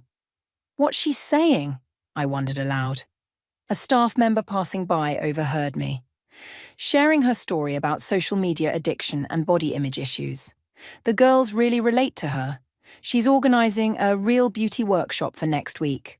"Adeline, my sister Adeline," the woman nodded. "She's been a revelation. Says she's finally finding purpose beyond her Instagram followers." Last stop was the Veterans Centre. My stomach churned as we pulled into the parking lot. Dad's car was there, but so were several others I recognised from family gatherings. Inside, we found Dad in the recreation room, playing chess with an elderly veteran. Uncle Rob was helping with physical therapy, and Aunt Jane was organising care packages. "Your father's been talking up the centre to everyone he knows," the coordinator told me. "He's recruited half his golf club as volunteers. Says it reminds him of the camaraderie he felt in service." "I don't understand," I said to Sierra as we left. "They're actually doing it. All of them." "Maybe they needed a push," she suggested. "Or maybe they needed purpose more than they needed money." That evening, my phone lit up with a message from Christine. "Met a woman today. 3 kids escaping abuse. Reminded me of Mom before she met Dad. Never realised how lucky we were." Then Theo. "Helped a guy today. He lost everything to betting, just like I almost did. Feels good to be on the other side." Adeline sent a selfie, her face natural, surrounded by smiling teenage girls. "They think I'm inspiring them, but it's the other way around." Dad's message was last and shortest. "Your mother would be proud of all of us." I sat on my couch reading and rereading the messages. Sierra brought me a glass of wine. "Having second thoughts about your revenge plan?" she asked. "It wasn't about revenge," I protested. "Not really." "No?" She raised an eyebrow. "Okay, maybe a little," I admitted. "But I never expected this." My phone buzzed again. A message from Barrett. "Emery and I dropped by the Veterans Centre today. Your dad introduced us to everyone as my daughter's family. First time he's acknowledged me as anything but his lawyer." "You know what the funny thing is?" I said to Sierra. "I thought I was teaching them a lesson about money, about not depending on me, but they're learning something else entirely. They're learning who they are without the safety net," Sierra nodded, "without the roles they've been playing their whole lives. The entitled sister, the gambling brother, the vain sister, the demanding father." I took a sip of wine. Maybe those were just masks they got stuck behind. "And what about you?" Sierra asked. "What mask are you taking off?" I thought about it. The savior, the ATM, the one who always has to fix everything. "And how does it feel?" I smiled, remembering Christine's message, Theo's determination, Adeline's bare face, Dad's simple words. "It feels like freedom," I said. "For all of us." Sierra raised her glass. "To freedom, then.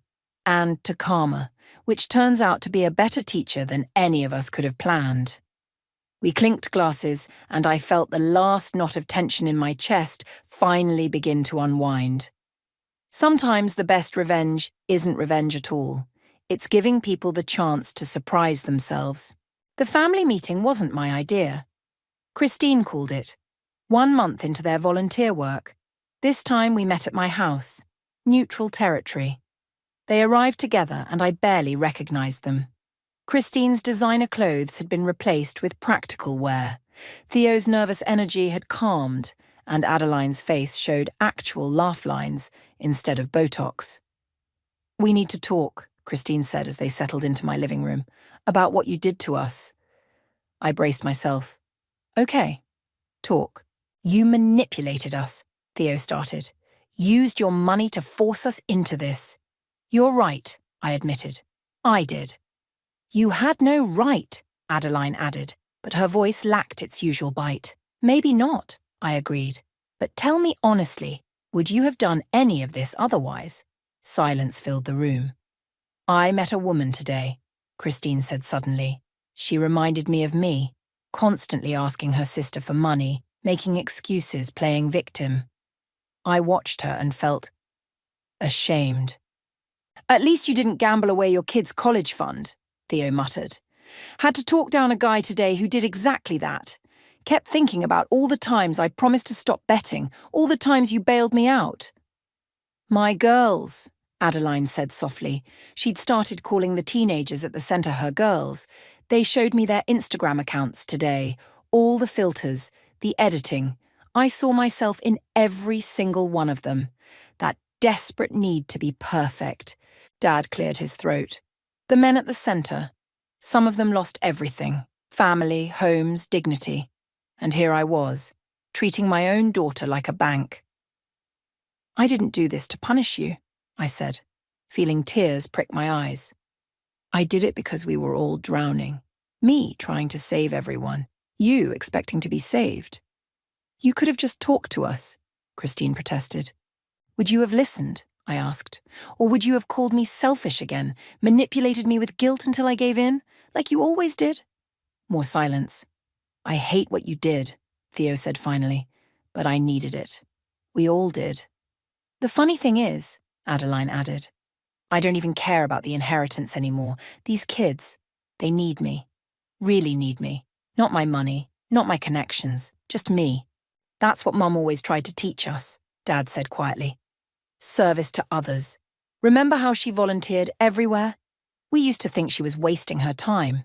She was the strong one, I said. I just copied her playbook. Christine stood up suddenly. I'm angry at you, Zara. For the manipulation, for the ultimatum. But I'm also grateful. And I don't know how to feel about that. Welcome to personal growth, I replied. It's messy. The shelter needs help renovating their children's playroom, Christine said after a moment. I was thinking, maybe we could all pitch in. As a family. My girls could paint a mural, Adeline offered. They're amazing artists. Some of the guys from the centre are good with construction, Dad added. I could ask them to supervise. I can handle the budget, Theo said. Make sure we get the most value for our money. I sat back, watching them plan, their excitement building. Sierra's words echoed in my mind. Maybe they needed purpose more than they needed money. One condition, I said, interrupting their planning. Whatever we do it together. No more divisions, no more keeping score. Does this mean you're speaking to us again? Adeline asked hopefully. I never stopped speaking to you, I corrected. I just stopped enabling you. There's a difference. Dad stood up, walking to where I sat. His eyes were wet. I failed you as a father. Failed all of you, really. Got so caught up in what we were entitled to, I forgot what we were capable of. We all failed each other, I said, standing to hug him. But we're fixing it now. One by one, they joined the hug until we were all tangled together, laughing and crying at the same time. So, Christine said as we finally broke apart, about that playroom renovation. I'll call Barrett, I offered. He can help with any permits we need. And Emery, Adeline added. He's good at organising projects. As they left that evening, making plans and assigning tasks, I felt something shift in the air.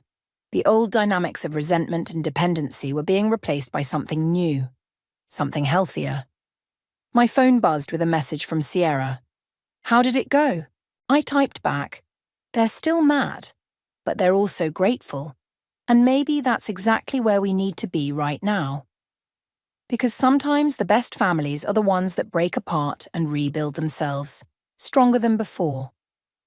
The women's shelter playroom transformation was in full swing when I arrived that Saturday morning. Paint cans, drop cloths, and tools cluttered the space, but what caught my attention was my family, actually working together. Adeline stood on a ladder, directing her teenage artists as they sketched a forest scene across one wall. Their design incorporated inspiring words hidden among the trees: strength, hope, dream. "Look who finally showed up," Christine called out, roller in hand. "We started without you." "Someone had to bring coffee," I said, holding up the carrier of drinks. "Where's Theo?" "Outside with Dad and the veterans building the storage units," she replied. "They're like a well-oiled machine out there." I headed to the courtyard, where Dad was showing two teenagers how to measure wood properly while Theo calculated materials with a contractor. "No, see, if we adjust this design slightly," Theo was saying, "we can save 20% on materials without compromising quality." The contractor nodded approvingly. "You've got a good head for this, son." Dad spotted me and waved. "Perfect timing. We need another set of hands." For the next few hours, I moved between groups, painting, building, and watching my family in their element. Christine organized donations of toys and books, handling everything with the same efficiency she once applied to shopping sprees. "Maria's coming in today," she told me during a water break. "The woman I mentioned? With 3 kids." "The one who reminded you of Mum," she nodded. "We found her a job, administrative work at a law firm. She starts Monday." "You did that?" "We did that," she corrected. "The shelter staff and I. Turns out my networking skills are good for something besides finding the next designer sale." Inside, Adeline was sitting with her girls during their break, showing them something on her phone. "That's me at your age," she said. "All those filters, all that makeup. I thought it made me special. Now I look at it and don't even recognize myself." "But you're so pretty without all that stuff," one girl said. Adeline's smile was genuine. "Took me 30 years and a very stubborn sister to figure that out." By late afternoon, the playroom had transformed. Bright murals covered the walls, new storage units lined up neatly, and donated toys filled fresh-painted shelves. Dad and his veteran friends had even installed a reading nook with cushions. "This is incredible," the shelter director said, wiping tears. "The children, they've never had anything like this." "We're not done yet," Theo announced. "The guys from my support group, they're organizing a fundraiser, gaming tournament, all proceeds to the shelter. And my girls want to start a weekly art therapy session," Adeline added. "The veterans offered to do security upgrades," Dad said. "Free of charge." I stood back, watching them plan and organize, no one asking me for money or solutions. Sierra appeared beside me, camera in hand. She'd been documenting the day. "Still think this was about revenge?" she asked quietly. Before I could answer, a commotion at the door drew our attention. Maria, the woman Christine had mentioned, stood there with her children, their eyes wide at the transformed space. "Welcome home," Christine said warmly, leading them in. The youngest child, a girl about 6, ran straight to the reading nook. "Mommy, look, books!" Maria burst into tears. Christine hugged her while Adeline entertained the other children, showing them the mural's hidden words. Theo and Dad started explaining the new storage systems, designed specifically for families starting over. "No," I finally answered Sierra. "This was never about revenge, this was about breaking patterns. Look at them, really look." Christine, once so focused on appearances, comforting a woman in worn clothes and unwashed hair. Theo, who gambled away thousands, now proudly showing off budget-conscious designs. Adeline, teaching young girls to see their natural beauty. Dad, serving others instead of demanding service. "Your mum would have loved this," Sierra said, snapping another photo. "She did love this," I replied.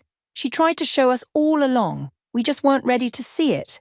My phone buzzed, a message from Barrett. "Permits came through for the shelter's kitchen renovation. Ready when you are."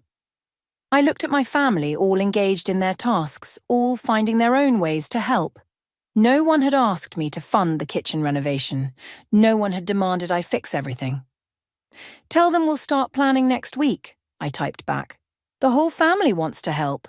Because that's what we'd become. Finally, truly, a family.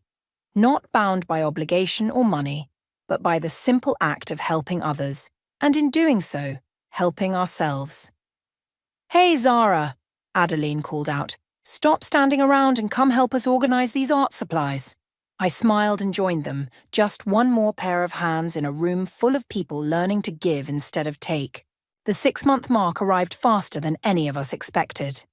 Barrett called a meeting at his office to discuss the completion of their volunteer requirements, but my family had other plans. We want to meet at the shelter instead, Christine informed me. There's something you need to see. I arrived to find not just my immediate family, but a crowd of familiar and new faces. Maria and her children, the teenage artists, veterans from Dad's Centre, people from Theo's support group, all mingling in the shelter's newly renovated community room. Surprise! Adeline called out, pulling me inside. We're celebrating. Celebrating what? I asked, taking in the decorations and food spread. 6 months of transformation, Christine said, appearing with a folder. And we have something to show you. She opened the folder and pulled out a stack of papers. These are the shelter's statistics since we started volunteering. Successful job placements up 40%, housing placements up 50%. Theo stepped forward with his own documentation. 12 of my group members have been gambling free for 3 months or more. We've started a financial literacy program. My girls, Adeline beamed, gesturing to the teenagers who are now setting up an art display, are all passing their classes. 3 got college acceptance letters last week. Dad cleared his throat. The Veterans Centre has doubled its volunteer base. We're opening a new wing next month. What are you all saying? I asked, though I already knew. We're saying we're not stopping, Christine declared. Papers or no papers, inheritance or no inheritance, we're committed now. You can't make us quit, Theo added with a grin. We're officially addicted to helping people. Speaking of addiction, a man stepped forward, one of Theo's group members. Your brother saved my life. Literally. I was contemplating suicide when he talked me down, showed me there was hope. Maria hugged Christine. I start my management training next week. My kids are in school, we have our own apartment, and it's all because she believed in me. One of Adeline's teens spoke up. I haven't used a filter on my photos in 2 months. I like my real face now. A veteran patted Dad's shoulder. This guy reminded us we still have value. We're not forgotten soldiers anymore. I felt tears welling up as more people stepped forward, each with a story about how my family had impacted their lives. But here's the real kicker, Christine said, pulling out one final document. We've started a foundation. All of us together. The paperwork just came through. A foundation? I whispered. The Whitney Family Foundation for Community Empowerment, Theo announced proudly. We're pooling our resources, not just money, but skills, connections, time. And guess what? Adeline added. We've already received our first major donation. From Emery's company. Barrett stepped forward, more papers in hand. So, about that inheritance. Keep it, Christine interrupted. All of it. Add it to the foundation's funds. Are you sure? I asked, looking at each of them. That's a lot of money. Money we didn't earn, Dad said firmly. Money we don't need anymore. We've found something better. Besides, Theo laughed, we're all making our own money now. Christine's starting a job placement program. I'm consulting for financial literacy projects. Adeline's got her youth mentoring certification. And I'm teaching veterans how to start small businesses, Dad finished. Turns out retirement was boring anyway. Sierra, who had been quietly filming everything, spoke up. So, Zara, still think your hospital bed scheme was too harsh? I looked around the room, at my family, at the lives they'd touched, at the community they'd built. I thought I was teaching them a lesson about money. They taught me one about purpose instead. You gave us a gift, Christine said, hugging me. A kick in the pants we desperately needed. The best kind of revenge, Theo added, is watching people become better than you ever imagined they could be. Even if we hated you a little bit at first, Adeline admitted. A lot at first, Dad corrected, pulling me into a bear hug. But that's what good parents do, isn't it? Push their children to be better. You did for us what your mother would have done. The celebration continued around us, people sharing stories, making plans, building connections. My family moved through the crowd with confidence and purpose, no longer seeking validation through money or status. "So," Barrett said quietly, holding up the inheritance papers, "what should I do with these?" I watched Christine comforting a new shelter resident, Theo mentoring a young man about budgeting, Adeline leading an impromptu self-esteem workshop, and Dad sharing war stories with his veterans. "Shred them," I said. "They don't need my money anymore. They've found their own wealth." The autumn breeze carried the sound of laughter from the shelter's courtyard, where Dad and his veterans were setting up tables for the Foundation's first official fundraising gala. Christine darted around with her clipboard, directing caterers and volunteers with the same intensity she once reserved for shopping sprees. "The mayor's confirmed," she announced, pausing beside me, "and 3 city council members." "Remember when you used to get this excited about sample sales?" I teased. She rolled her eyes. "Don't remind me. Maria's handling the guest list, by the way. She's amazing at organization." "Speaking of amazing," Theo called out, jogging over with his phone, "the online donations just hit 6 figures. The gaming tournament was a huge success." Inside, Adeline and her girls were putting final touches on an art installation, photographs and stories of lives transformed through the Foundation's work. No filters, no pretense, just raw humanity. "Look who clean up nice," Sierra said, filming as the teens emerged from the shelter's new career closet in professional attire. They'd be serving as hosts tonight, sharing their stories with potential donors. "My daughter got her first job interview tomorrow," Maria told me proudly, adjusting one girl's blazer. "Christine's been coaching her." The shelter director pulled me aside, tears in her eyes. "When your family first started volunteering, I thought it was just rich people doing community service for show. I've never been happier to be wrong." Dad appeared, looking dapper in his suit. "The veterans brought extra chairs, though I think they're really here for the food." "Better than military rations," one of them shouted, making everyone laugh. Barrett and Emery arrived early, carrying boxes of promotional materials for the Foundation. "Wait until you see the video Sierra edited," Barrett said. "There won't be a dry eye in the house." As evening fell and guests began arriving, I watched my family work the room. Christine introduced Maria to potential employers, her networking skills now serving a greater purpose. Theo shared success stories from his financial literacy program, while Adeline's teens proudly showed off their art and achievements.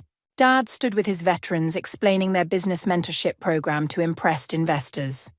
"These men and women sacrificed everything for our country," he said. "The least we can do is help them rebuild their lives."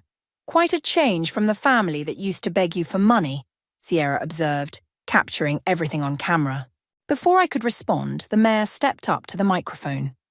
"I've seen many community initiatives in my career, but the Whitney Family Foundation is unique. It's not just about throwing money at problems. It's about personal investment, about transformation from within." Christine took the stage next. "6 months ago, my sister Zara taught us a hard lesson about privilege and responsibility. She forced us to confront our own failures and find purpose beyond wealth. Tonight, we're not asking for handouts. We're offering partnership in changing lives." Theo followed with statistics about their impact: jobs created, homes secured, addictions overcome. Adeline's girls shared their journeys from insecurity to confidence. Dad introduced veterans who'd started successful businesses. "None of this would have happened," Christine concluded, "if our sister hadn't had the courage to push us off our pedestals. We thought she was punishing us. Instead, she gave us the greatest gift possible: the chance to become better people." The applause was thunderous. Donations poured in. But what moved me most was watching my family throughout the evening.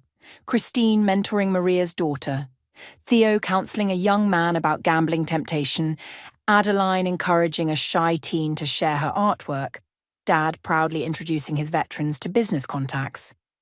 As the event wound down, we gathered in the playroom we'd renovated together, the place where our transformation had really begun. "Remember when we thought this was just about inheritance?" Theo laughed. "Remember when we hated Zara for manipulating us?" Adeline added. "Remember when we thought money was the only way to measure success?" Christine mused. Dad pulled me into a hug. "Remember when I said your mother would be ashamed?" I was wrong. She's probably up there right now saying, "I told you so." Sierra lowered her camera. So was it worth it? The hospital stay, the tough love, the risk of losing your family? I looked around the room, at Christine and Maria planning their next job fair, at Theo teaching budgeting to shelter residents, at Adeline removing the last traces of her Instagram influencer life, at Dad finally being the leader he was meant to be. I didn't lose my family, I said. I found them. We all did. Because sometimes the greatest act of love isn't giving people what they want, it's giving them what they need to become who they're meant to be. And sometimes, the sweetest revenge is watching that transformation unfold, one changed life at a time. The text message glared at me from my phone screen. "Sis, I need you. It's life or death this time. I mean it. My name is Sloan, and I hadn't spoken to my brother Tom in 3 years. Not since that Christmas dinner when everything fell apart. The last image I had of him was his disappointed face as I walked out of our family home, vowing never to return. My phone buzzed again. This time it was Vanessa. "Have you heard about Tom?" she asked when I picked up. "Just got his text. What's going on?" "It's all over Facebook. He's in the hospital. Kidney failure. They're saying he needs a transplant." My stomach dropped. "That's impossible. He's only 34. Your mom's been trying to reach you." I glanced at my blocked calls list. 15 missed calls from Mom. "I can't deal with this right now," I said, pacing my apartment. "I have a deadline for tomorrow's story about Sloan." Vanessa cut me off. "This isn't another corrupt politician or corporate scandal you can investigate from a safe distance. This is your brother. Half-brother," I corrected automatically, immediately hating myself for it. "You need to call your mom back." I hung up and stared at my reflection in the window. The city lights flickered behind my image, reminding me of camera flashes from my first big story. The one that made my father disown me. My phone rang again. This time it was Addison, my editor. "Whatever story you're working on, drop it," she said before I could speak. "Family emergency trumps deadline. How did you— Small-town news travels fast. Go see your brother." I sat down at my desk, pulling up Tom's social media. His latest post was from 3 days ago. "Starting dialysis today. Keeping the faith." The comments section overflowed with prayers and well wishes. My hands shook as I unblocked my mom's number. She answered on the first ring. "Sloan, baby, is that you?" "Hi, Mom." My voice cracked. "Thank God, we've been trying to reach you. Your brother." "I know. Facebook. He needs you, honey. We all do. The doctors say family members are the best chance for a match." I closed my eyes, remembering the last time Tom needed me. I was 17. He was 23. He'd gotten into trouble with gambling debts. I'd given him my college savings, made him promise to change. 2 months later, he lost it all again. "I can't just drop everything and come home," I said. "Your father's different now," Mom said, reading my mind as usual. "After your article about the mayor's corruption, he understood why you did it. He's proud of you, even if he won't say it." I laughed bitterly. "Right. That's why he told every newspaper in town that his daughter was dead to him. People change, Sloan. Sometimes it takes a crisis to—" My phone beeped with another incoming call. "Tom. I have to go, Mom. I'll think about it." I switched calls. "Tom. Hey, troublemaker." His voice was weak, but he still managed that annoying big brother tone. "Guess you heard about my grand finale." "Don't talk like that." "Why not? You're the one who always said I was dramatic." He coughed. "Listen, I know things are messed up between us, but I need my little sister right now, not the hotshot journalist, just my sister." "I can't deal with Dad," I said. "Then deal with me. I'm the one dying here." The word hit me like a slap. Dying. My brother was dying. "The doctors say family members are the best match," he continued. "Mom's not compatible. Dad's too old. You're my best shot, Sloan." I looked at the framed article on my wall. My first big expose. The story that made my career and destroyed my family. My father's face in the courthouse. Betrayal in his eyes as I testified against his friend, the mayor. When's the testing? I heard myself ask. Tomorrow morning. Hospital's running special sessions for family members. I grabbed my laptop, pulling up flight schedules. Text me the details. I'll be there. Sloan? His voice softened. Thank you. After hanging up, I called Addison back. I need a week off. Take 2, she said. And Sloan? Remember what I taught you about investigating stories. Follow the facts, not the emotions. No. The other thing.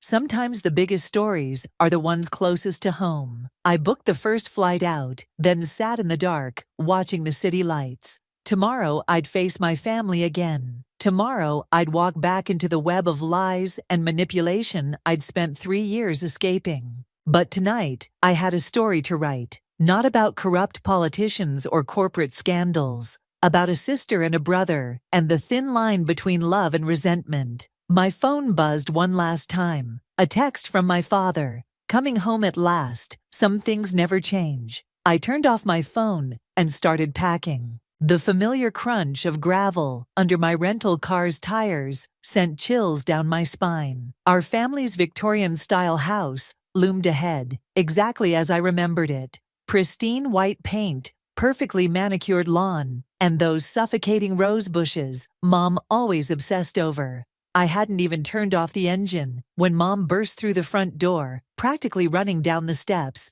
She looked older, grayer, but her arms felt the same when she wrapped them around me through the car window. "You're here," she whispered, her voice breaking. "You're really here.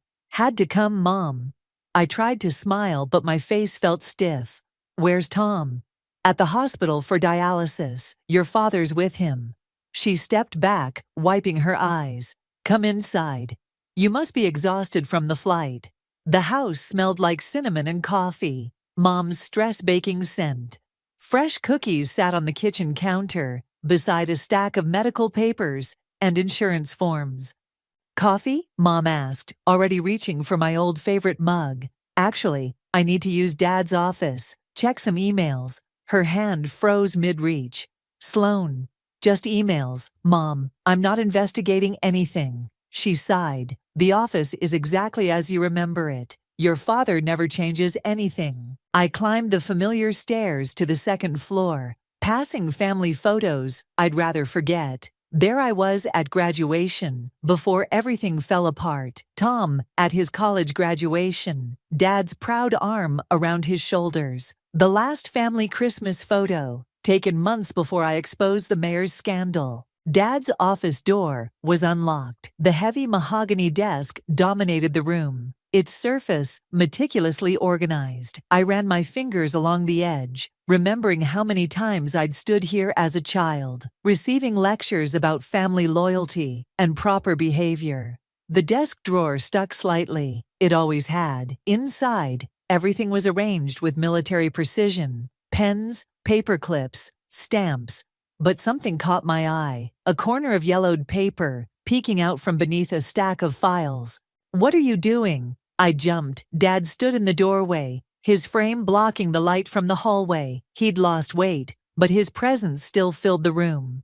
"Checking emails," I said, closing the drawer quickly. "Hospital stuff." He stepped into the room, his footsteps heavy on the hardwood floor. 3 years, Sloan. 3 years without a word.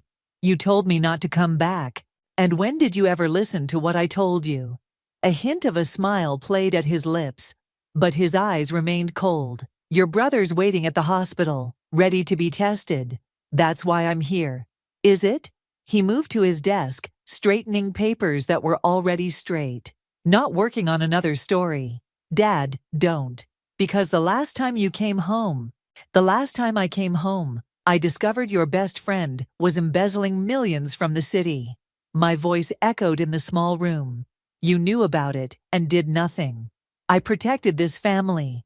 You protected your reputation. Enough. Mom appeared in the doorway, her face flushed. Tom needs us, all of us. Can we please just focus on that? Dad straightened his tie, a nervous habit I'd forgotten about. The car's outside. We should get to the hospital. The drive was silent. I sat in the back seat like a teenager, watching familiar streets roll by. The hospital loomed ahead, a concrete monster swallowing people whole. Tom's room was on the 4th floor. He looked small in the hospital bed, tubes snaking from his arms. His face lit up when he saw me. "Still wearing that ratty leather jacket, I see," he said weakly. I touched the sleeve self-consciously. "Still making bad jokes, I see. Some things never change."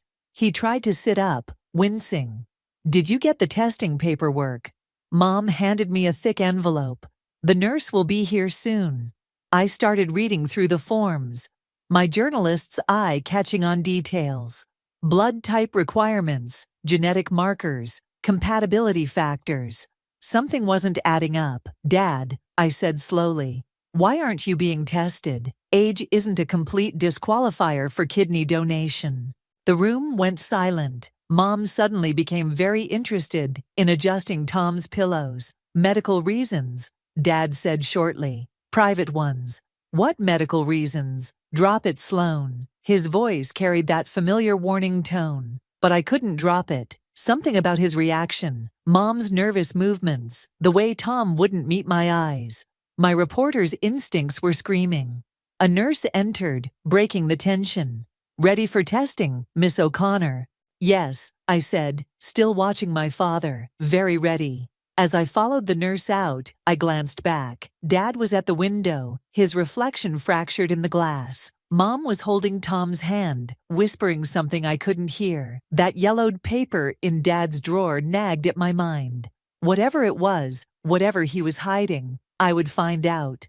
Some things never change, indeed. After the blood tests, I waited until everyone was asleep. The house creaked familiarly as I crept down the hallway to Dad's office, flashlight in hand. My heart pounded as I eased open the desk drawer. The yellowed paper was still there, buried beneath tax forms and insurance documents. As I pulled it out, my phone buzzed. A text from Vanessa. "How's it going?" "Can't talk. Investigating." I typed back.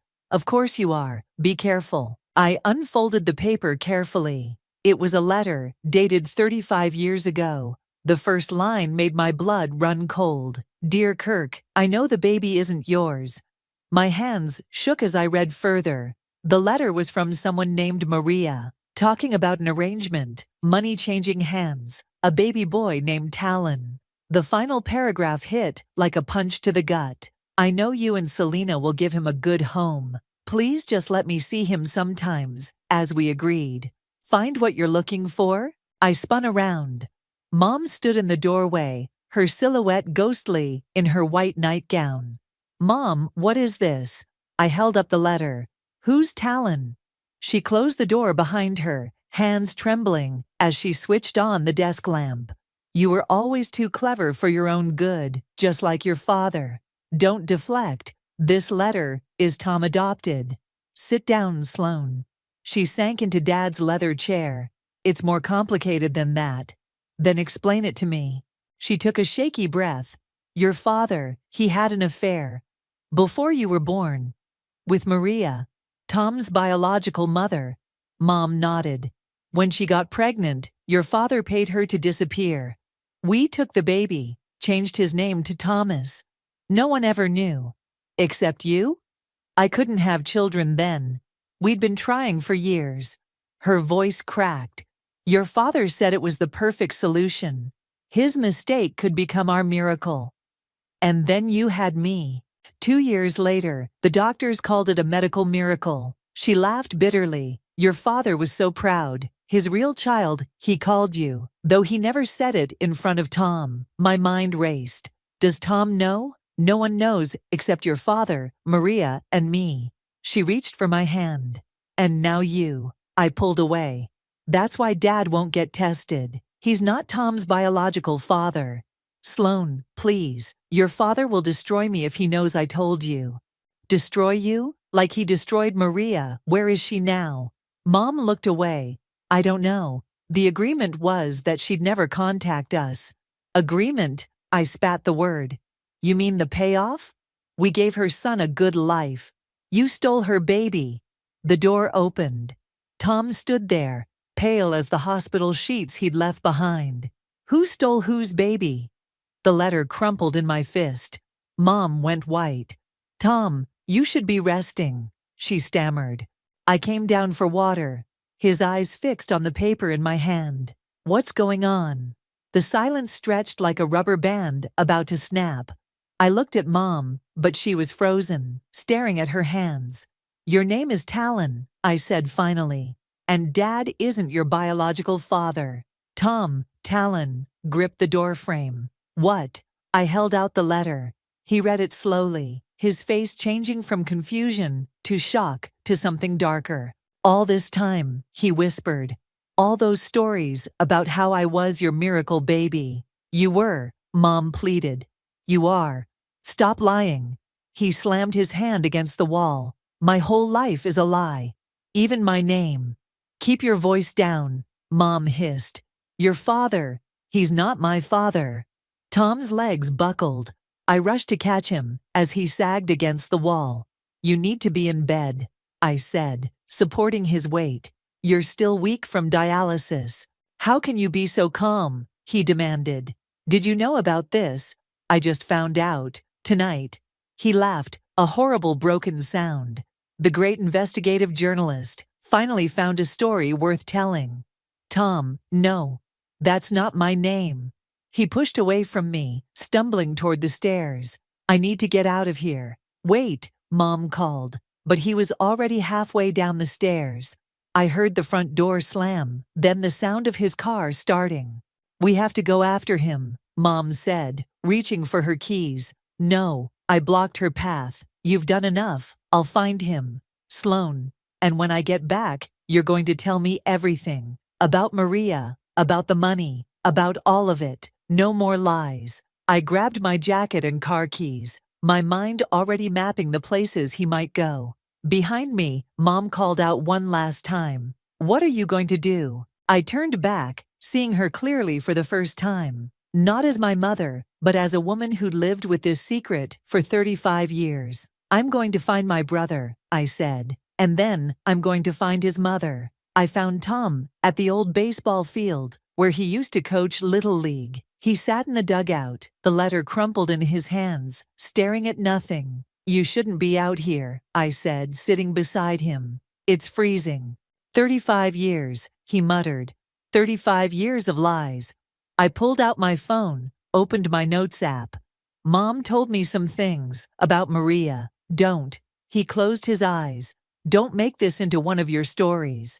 This isn't about a story. This is about finding your mother." "I have a mother," his voice cracked. "The one who just admitted to buying me."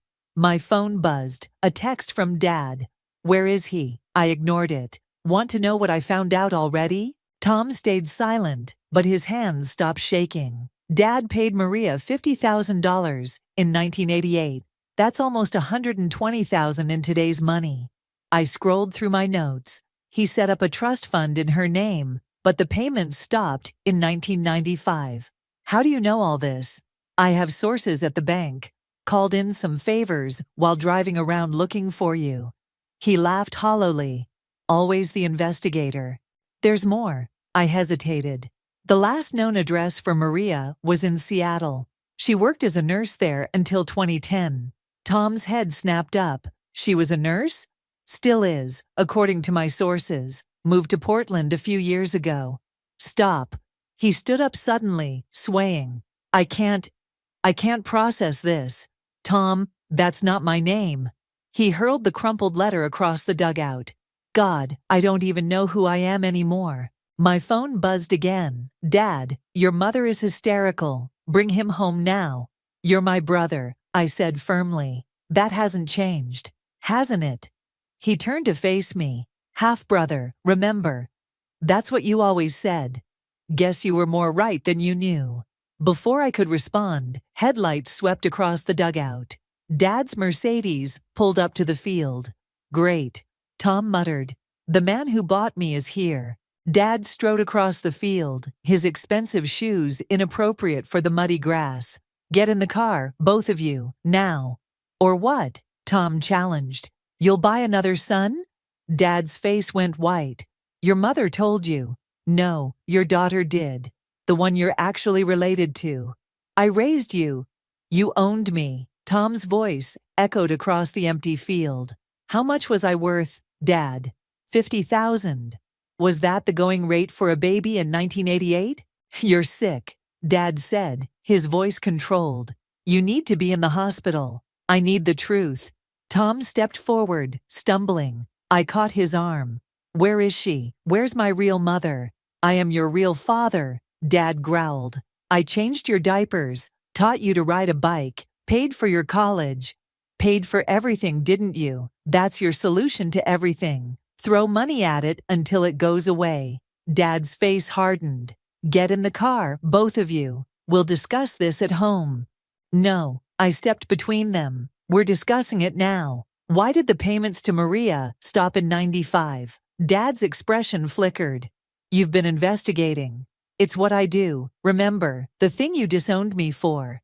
She broke the agreement, Dad said finally. Tried to contact Tom, sent birthday cards, photos. Tom swayed again, harder this time. His face was pale, sweating despite the cold. Tom, I grabbed his arm. Hey, look at me. I don't. His eyes rolled back. Don't feel. He collapsed. Dad and I caught him before he hit the ground. Call an ambulance, Dad shouted, already pulling out his phone. In the chaos that followed, ambulance sirens, emergency room lights, doctors rushing past, I slipped away to make a call. Addison, I need a favor, a big one. At midnight? My editor sounded wide awake despite the hour. Must be good. I need you to find someone. A nurse in Portland named Maria. She'll be in her 50s now. This about your brother? How did you? Small town, remember. Words getting around about some drama at the hospital today. I watched through the ER window as doctors worked on Tom. Dad paced the hallway, making calls. Mom sat in a plastic chair, looking small and lost. This isn't for a story, I said. It's for my brother. Half-brother. No. I pressed my hand against the cold window glass. Just my brother. Send me what you have. I'll make some calls. I hung up as a doctor approached Dad. Their conversation was intense, with Dad shaking his head repeatedly. What's wrong? I asked when the doctor left. Dad's face was ashen. The kidney damage. It's genetic. Something called polycystic kidney disease. Runs in families. In Maria's family, I said slowly. We need to find her, Dad admitted. She might be a match. I pulled out my phone, showing him Addison's text. Found her. You're not going to believe where she is. Where? Working as a transplant coordinator at this hospital. The hospital cafeteria was empty at 3 a.m., except for a woman sitting alone, staring into a coffee cup. Her dark hair was streaked with gray, her scrubs wrinkled from a long shift. When she looked up, I saw Tom's eyes staring back at me. Maria, she didn't seem surprised. I wondered when you'd find me, Sloan. You know who I am. I've read all your articles. She gestured to the chair across from her. I've kept track of both my children. I sat down, my reporter's instincts warring with my personal feelings. Both. Talon and you. She smiled sadly. Though he goes by Tom now. How long have you been working here? 6 months. She twisted her coffee cup. When I saw his name come up on the transplant list, I requested a transfer. Your father doesn't know.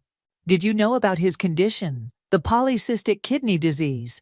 It runs in my family. I've been tested. I'm a match. Her hands shook slightly. But I couldn't just walk into his room and announce myself. The agreement with your father. Screw the agreement. I slapped the table, making her jump. He's dying. I know. Tears filled her eyes. Why do you think I'm here? I've been watching him, checking his charts, making sure he gets the best care. From the shadows, like some kind of ghost. What choice did I have? She pulled out her wallet, removed a worn photo. This is the last picture I have of him. His 5th birthday. I took it from far away, at the park.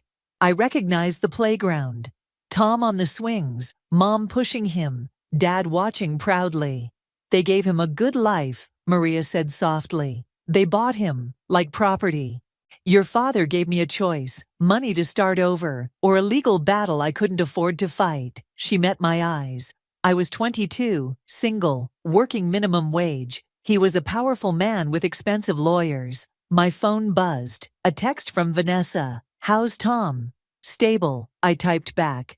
Found his birth mother, working on a story. Don't you dare, Vanessa replied immediately. This isn't news, it's family. I looked at Maria, really looked at her. The same stubborn chin as Tom. The same expressive eyes. 35 years of watching her son grow up from a distance. He knows about you, I said. She went still. How? I found the letter. In Dad's office. Oh God. She pressed her hands to her mouth. How did he? He collapsed. That's why he's here now. I leaned forward. He needs you, Maria. Not as a secret donor, but as his mother.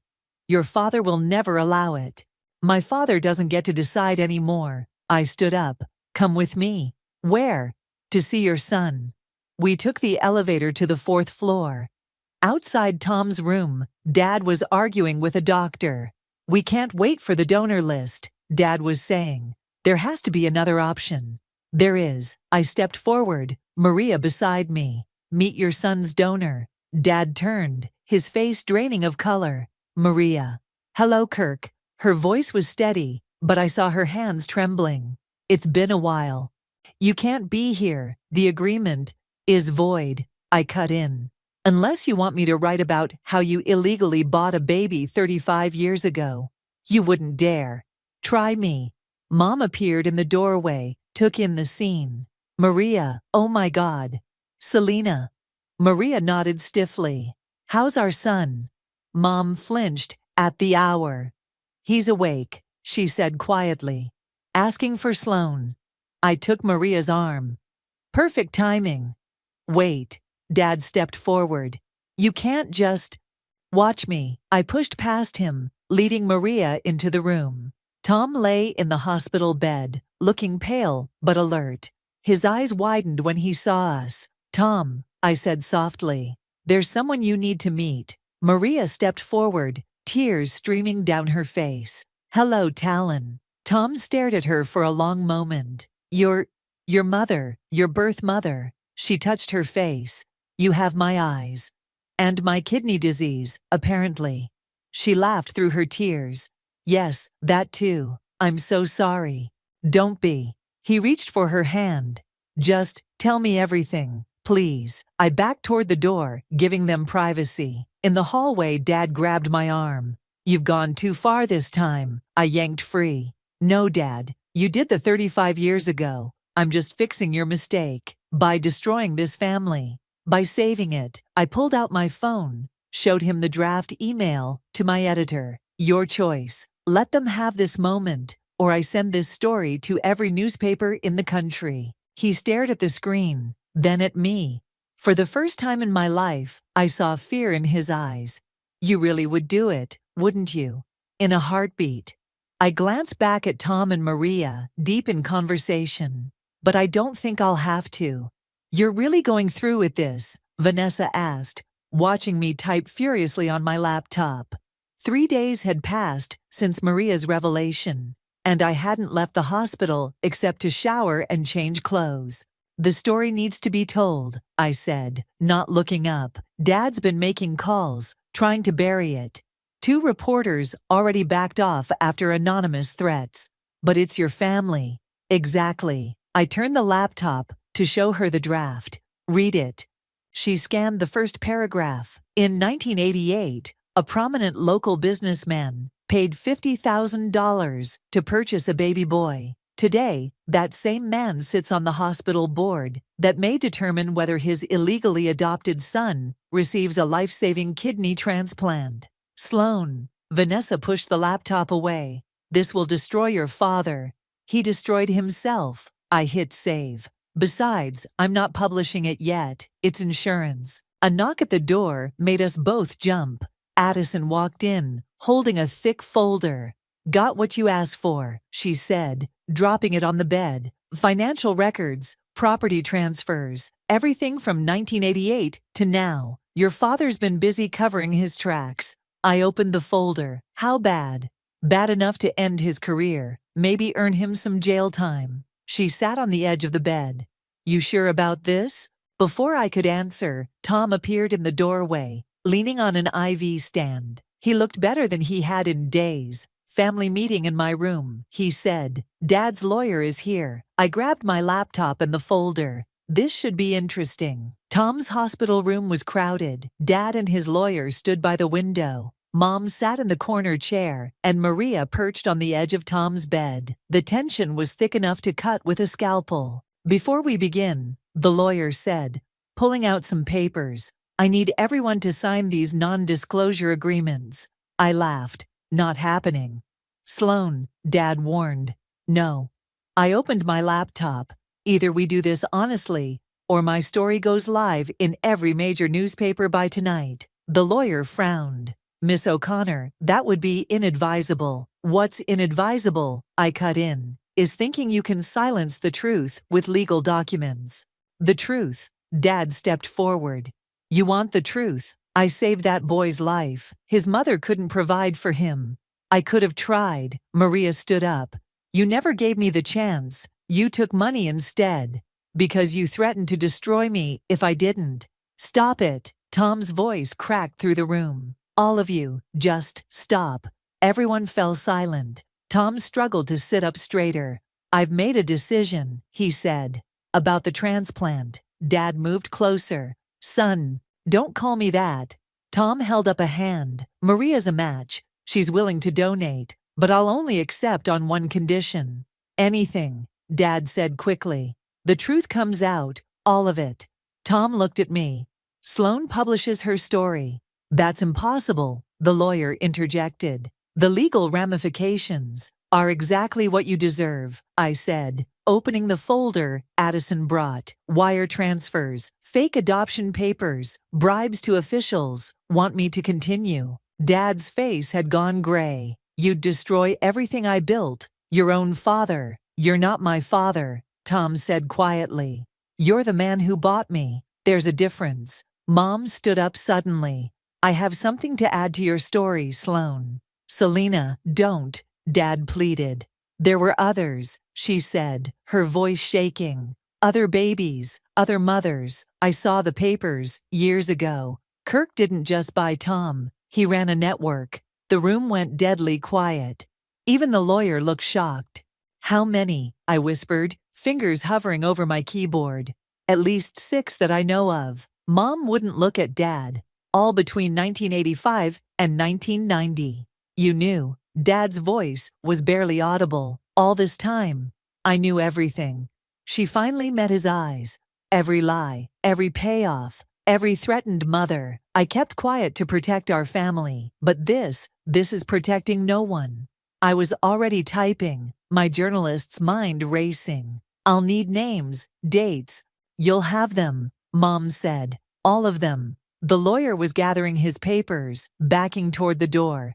I think we need to reconvene when everyone is calmer. Sit down, Tom and I said, simultaneously. He sat. Here's what's going to happen, I said, still typing. Dad, you're going to make a full confession. Names, dates, everything. Mom and Maria will corroborate. In return, I'll emphasize in the story that you're cooperating fully with authorities. And if I refuse, then I publish what I have now, and you face the consequences alone.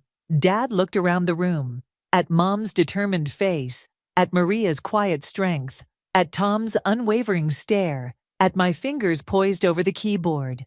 When did you become so ruthless? He asked softly. I met his eyes. I learned from the best. He sat heavily in the chair by Tom's bed. Where do you want me to start? The beginning, Tom said. Start with the truth. The story broke on a Tuesday morning. By Wednesday, our front lawn was crowded with news vans and reporters. I watched from Tom's hospital room as Dad was led out of his office in handcuffs, the scene playing live on the small TV mounted on the wall. Turn it off, Tom said, but he couldn't look away either. The reporter's voice filled the room. Local businessman arrested in connection with illegal adoption ring. Sources say at least 12 families were affected. Maria muted the TV. The other mothers are coming forward. 3 have already contacted the police. Good, I said, checking my phone. Addison says the story's gone national. Every major network wants interviews. With Dad? Tom asked. With us, all of us. I looked at Maria. Especially you. She shook her head. I can't. The transplant surgery is tomorrow. We need to focus on that. The door opened and Mom walked in, looking exhausted. She'd aged years in the past week. They're searching the house, she said, sinking into a chair. Found more documents in the safe. Names, birth certificates. God, Kirk, what were you thinking? He wasn't thinking about the families, Maria said quietly. Only about the money. A nurse came in to check Tom's vitals. Looking good for tomorrow, she said cheerfully, ignoring the tension in the room. Both donor and recipient are in excellent condition. Thanks, Sarah. Tom managed a smile. After she left, Mom turned to Maria. Are you sure about this? The donation? After everything? He's my son. Maria took Tom's hand. I've missed 35 years. I won't miss this chance to help him. My phone buzzed. A text from Dad's number, but sent by his lawyer. Your father wants to see you both. Before tomorrow's surgery. No, Tom said immediately. He's at the county jail, I read. Says he needs to tell us something important. More lies? Maybe we should hear him out, Mom suggested. For closure, if nothing else. 2 hours later, Tom and I sat across from Dad in the jail's visiting room. He wore an orange jumpsuit instead of his usual tailored suit, but his posture was still rigid, controlled. You look terrible, he said to Tom. Kidney failure will do that. Dad flinched. The other families, they're being notified? By the police, I said, though most of them probably saw it on the news. Good. He straightened his shoulders. There's something else you need to know about the money. The bribes? I pulled out my notebook. No, the trust funds. He leaned forward. I set one up for each child, including you, Tom. The original 50,000, plus interest. It's been gathering dust for 35 years. Tom's face hardened. Blood money. It's yours. Both the fund and my share of the company. I signed everything over this morning. I don't want it. Then give it to charity, set up a foundation for the other families. I don't care. Dad's composure cracked slightly. I need to know I did one thing right. One thing right? Tom's voice rose. You stole babies from their mothers. You destroyed families. I gave them better lives. You played God. Tom stood up, swaying slightly. I grabbed his arm to steady him. Tomorrow, my real mother is giving me her kidney. Not because she bought me, but because she loves me. Do you even know what that means? Dad's face crumpled. For the first time in my life, I saw him cry. I thought I was helping, he whispered. I thought money could fix everything. It can't fix this, I said. But the truth might help. The truth? He laughed bitterly. The truth is, I loved you both, in my own twisted way, even if I didn't deserve to. Tom turned away. We should go. Surgery's early tomorrow. Wait. Dad pressed his hand against the glass partition. Tom, Talon, whatever name you choose, I'm sorry for everything. Tom paused at the door. Save your apologies for the other families. They deserve them more than I do. Back at the hospital, Maria was waiting with Mom. They'd been looking at old photos. Maria's secret collection of Tom growing up, taken from afar. How did it go? Mom asked. He apologized, I said. Too little, too late, Tom added, but his voice was tired rather than angry. Maria helped him back into bed. You need to rest. Big day tomorrow. As she fussed with his pillows, I saw Tom watching her with a mix of wonder and sadness. 35 years of lost moments, compressed into these few precious days. Hey, he said suddenly, after the surgery, would it be okay if I tried calling you Mom? Maria's hands froze. Tears spilled down her cheeks. I'd like that, she whispered. I'd like that very much. Mom slipped out of the room quietly. I followed her to the hallway, where she leaned against the wall, shoulders shaking. It's okay, I said, hugging her. You're still his mom, too. She wiped her eyes. I know. We all have to learn to share now, even love. Inside the room, I could hear Tom and Maria laughing about something. It sounded like healing. The surgery was successful, Dr. Roberts announced to our anxious group in the waiting room. Both patients are in recovery. Mom collapsed into her chair, while Vanessa hugged me tight. Through the recovery room window, I could see Tom and Maria in adjacent beds, both groggy but alive. Maria's kidney function is excellent, the doctor continued, and Tom's body is accepting the transplant well. We'll monitor them closely, but I'm optimistic. I pulled out my phone, opened my email. The final draft of my story waited in the outbox, ready to be sent to Addison. But something felt unfinished.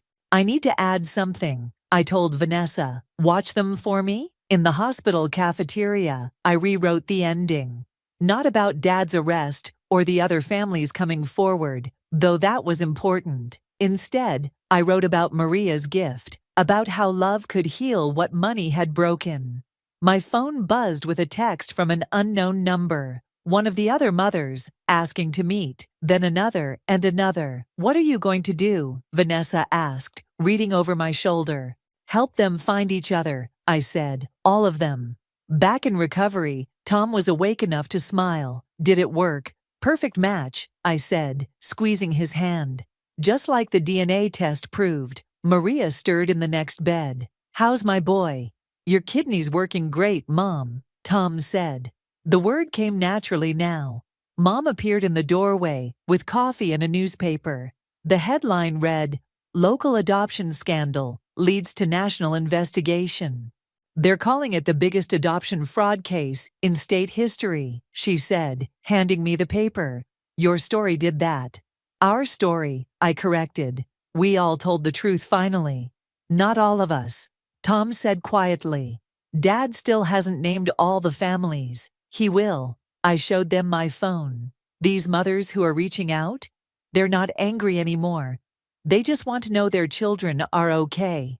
Like I was, Maria said softly. All those years, just wanting to know you were happy. A nurse came in with medication. As she checked their IVs, Tom reached for both Mom's and Maria's hands. I've been thinking, he said, about names. Oh? Maria tried to sit up straighter. I want to keep Tom. It's who I've been my whole life. He squeezed their hands. But maybe Talon could be my middle name. Tom Talon. Mom tested it out. It's strong. Like both sides of who I am, he said. My phone buzzed again. Addison. Final draft? I looked at my family, all of them, complicated and messy and healing, and typed back, almost, need to add one more thing. The nurse left and Maria turned to Mom. Thank you, she said, for giving him a good life when I couldn't.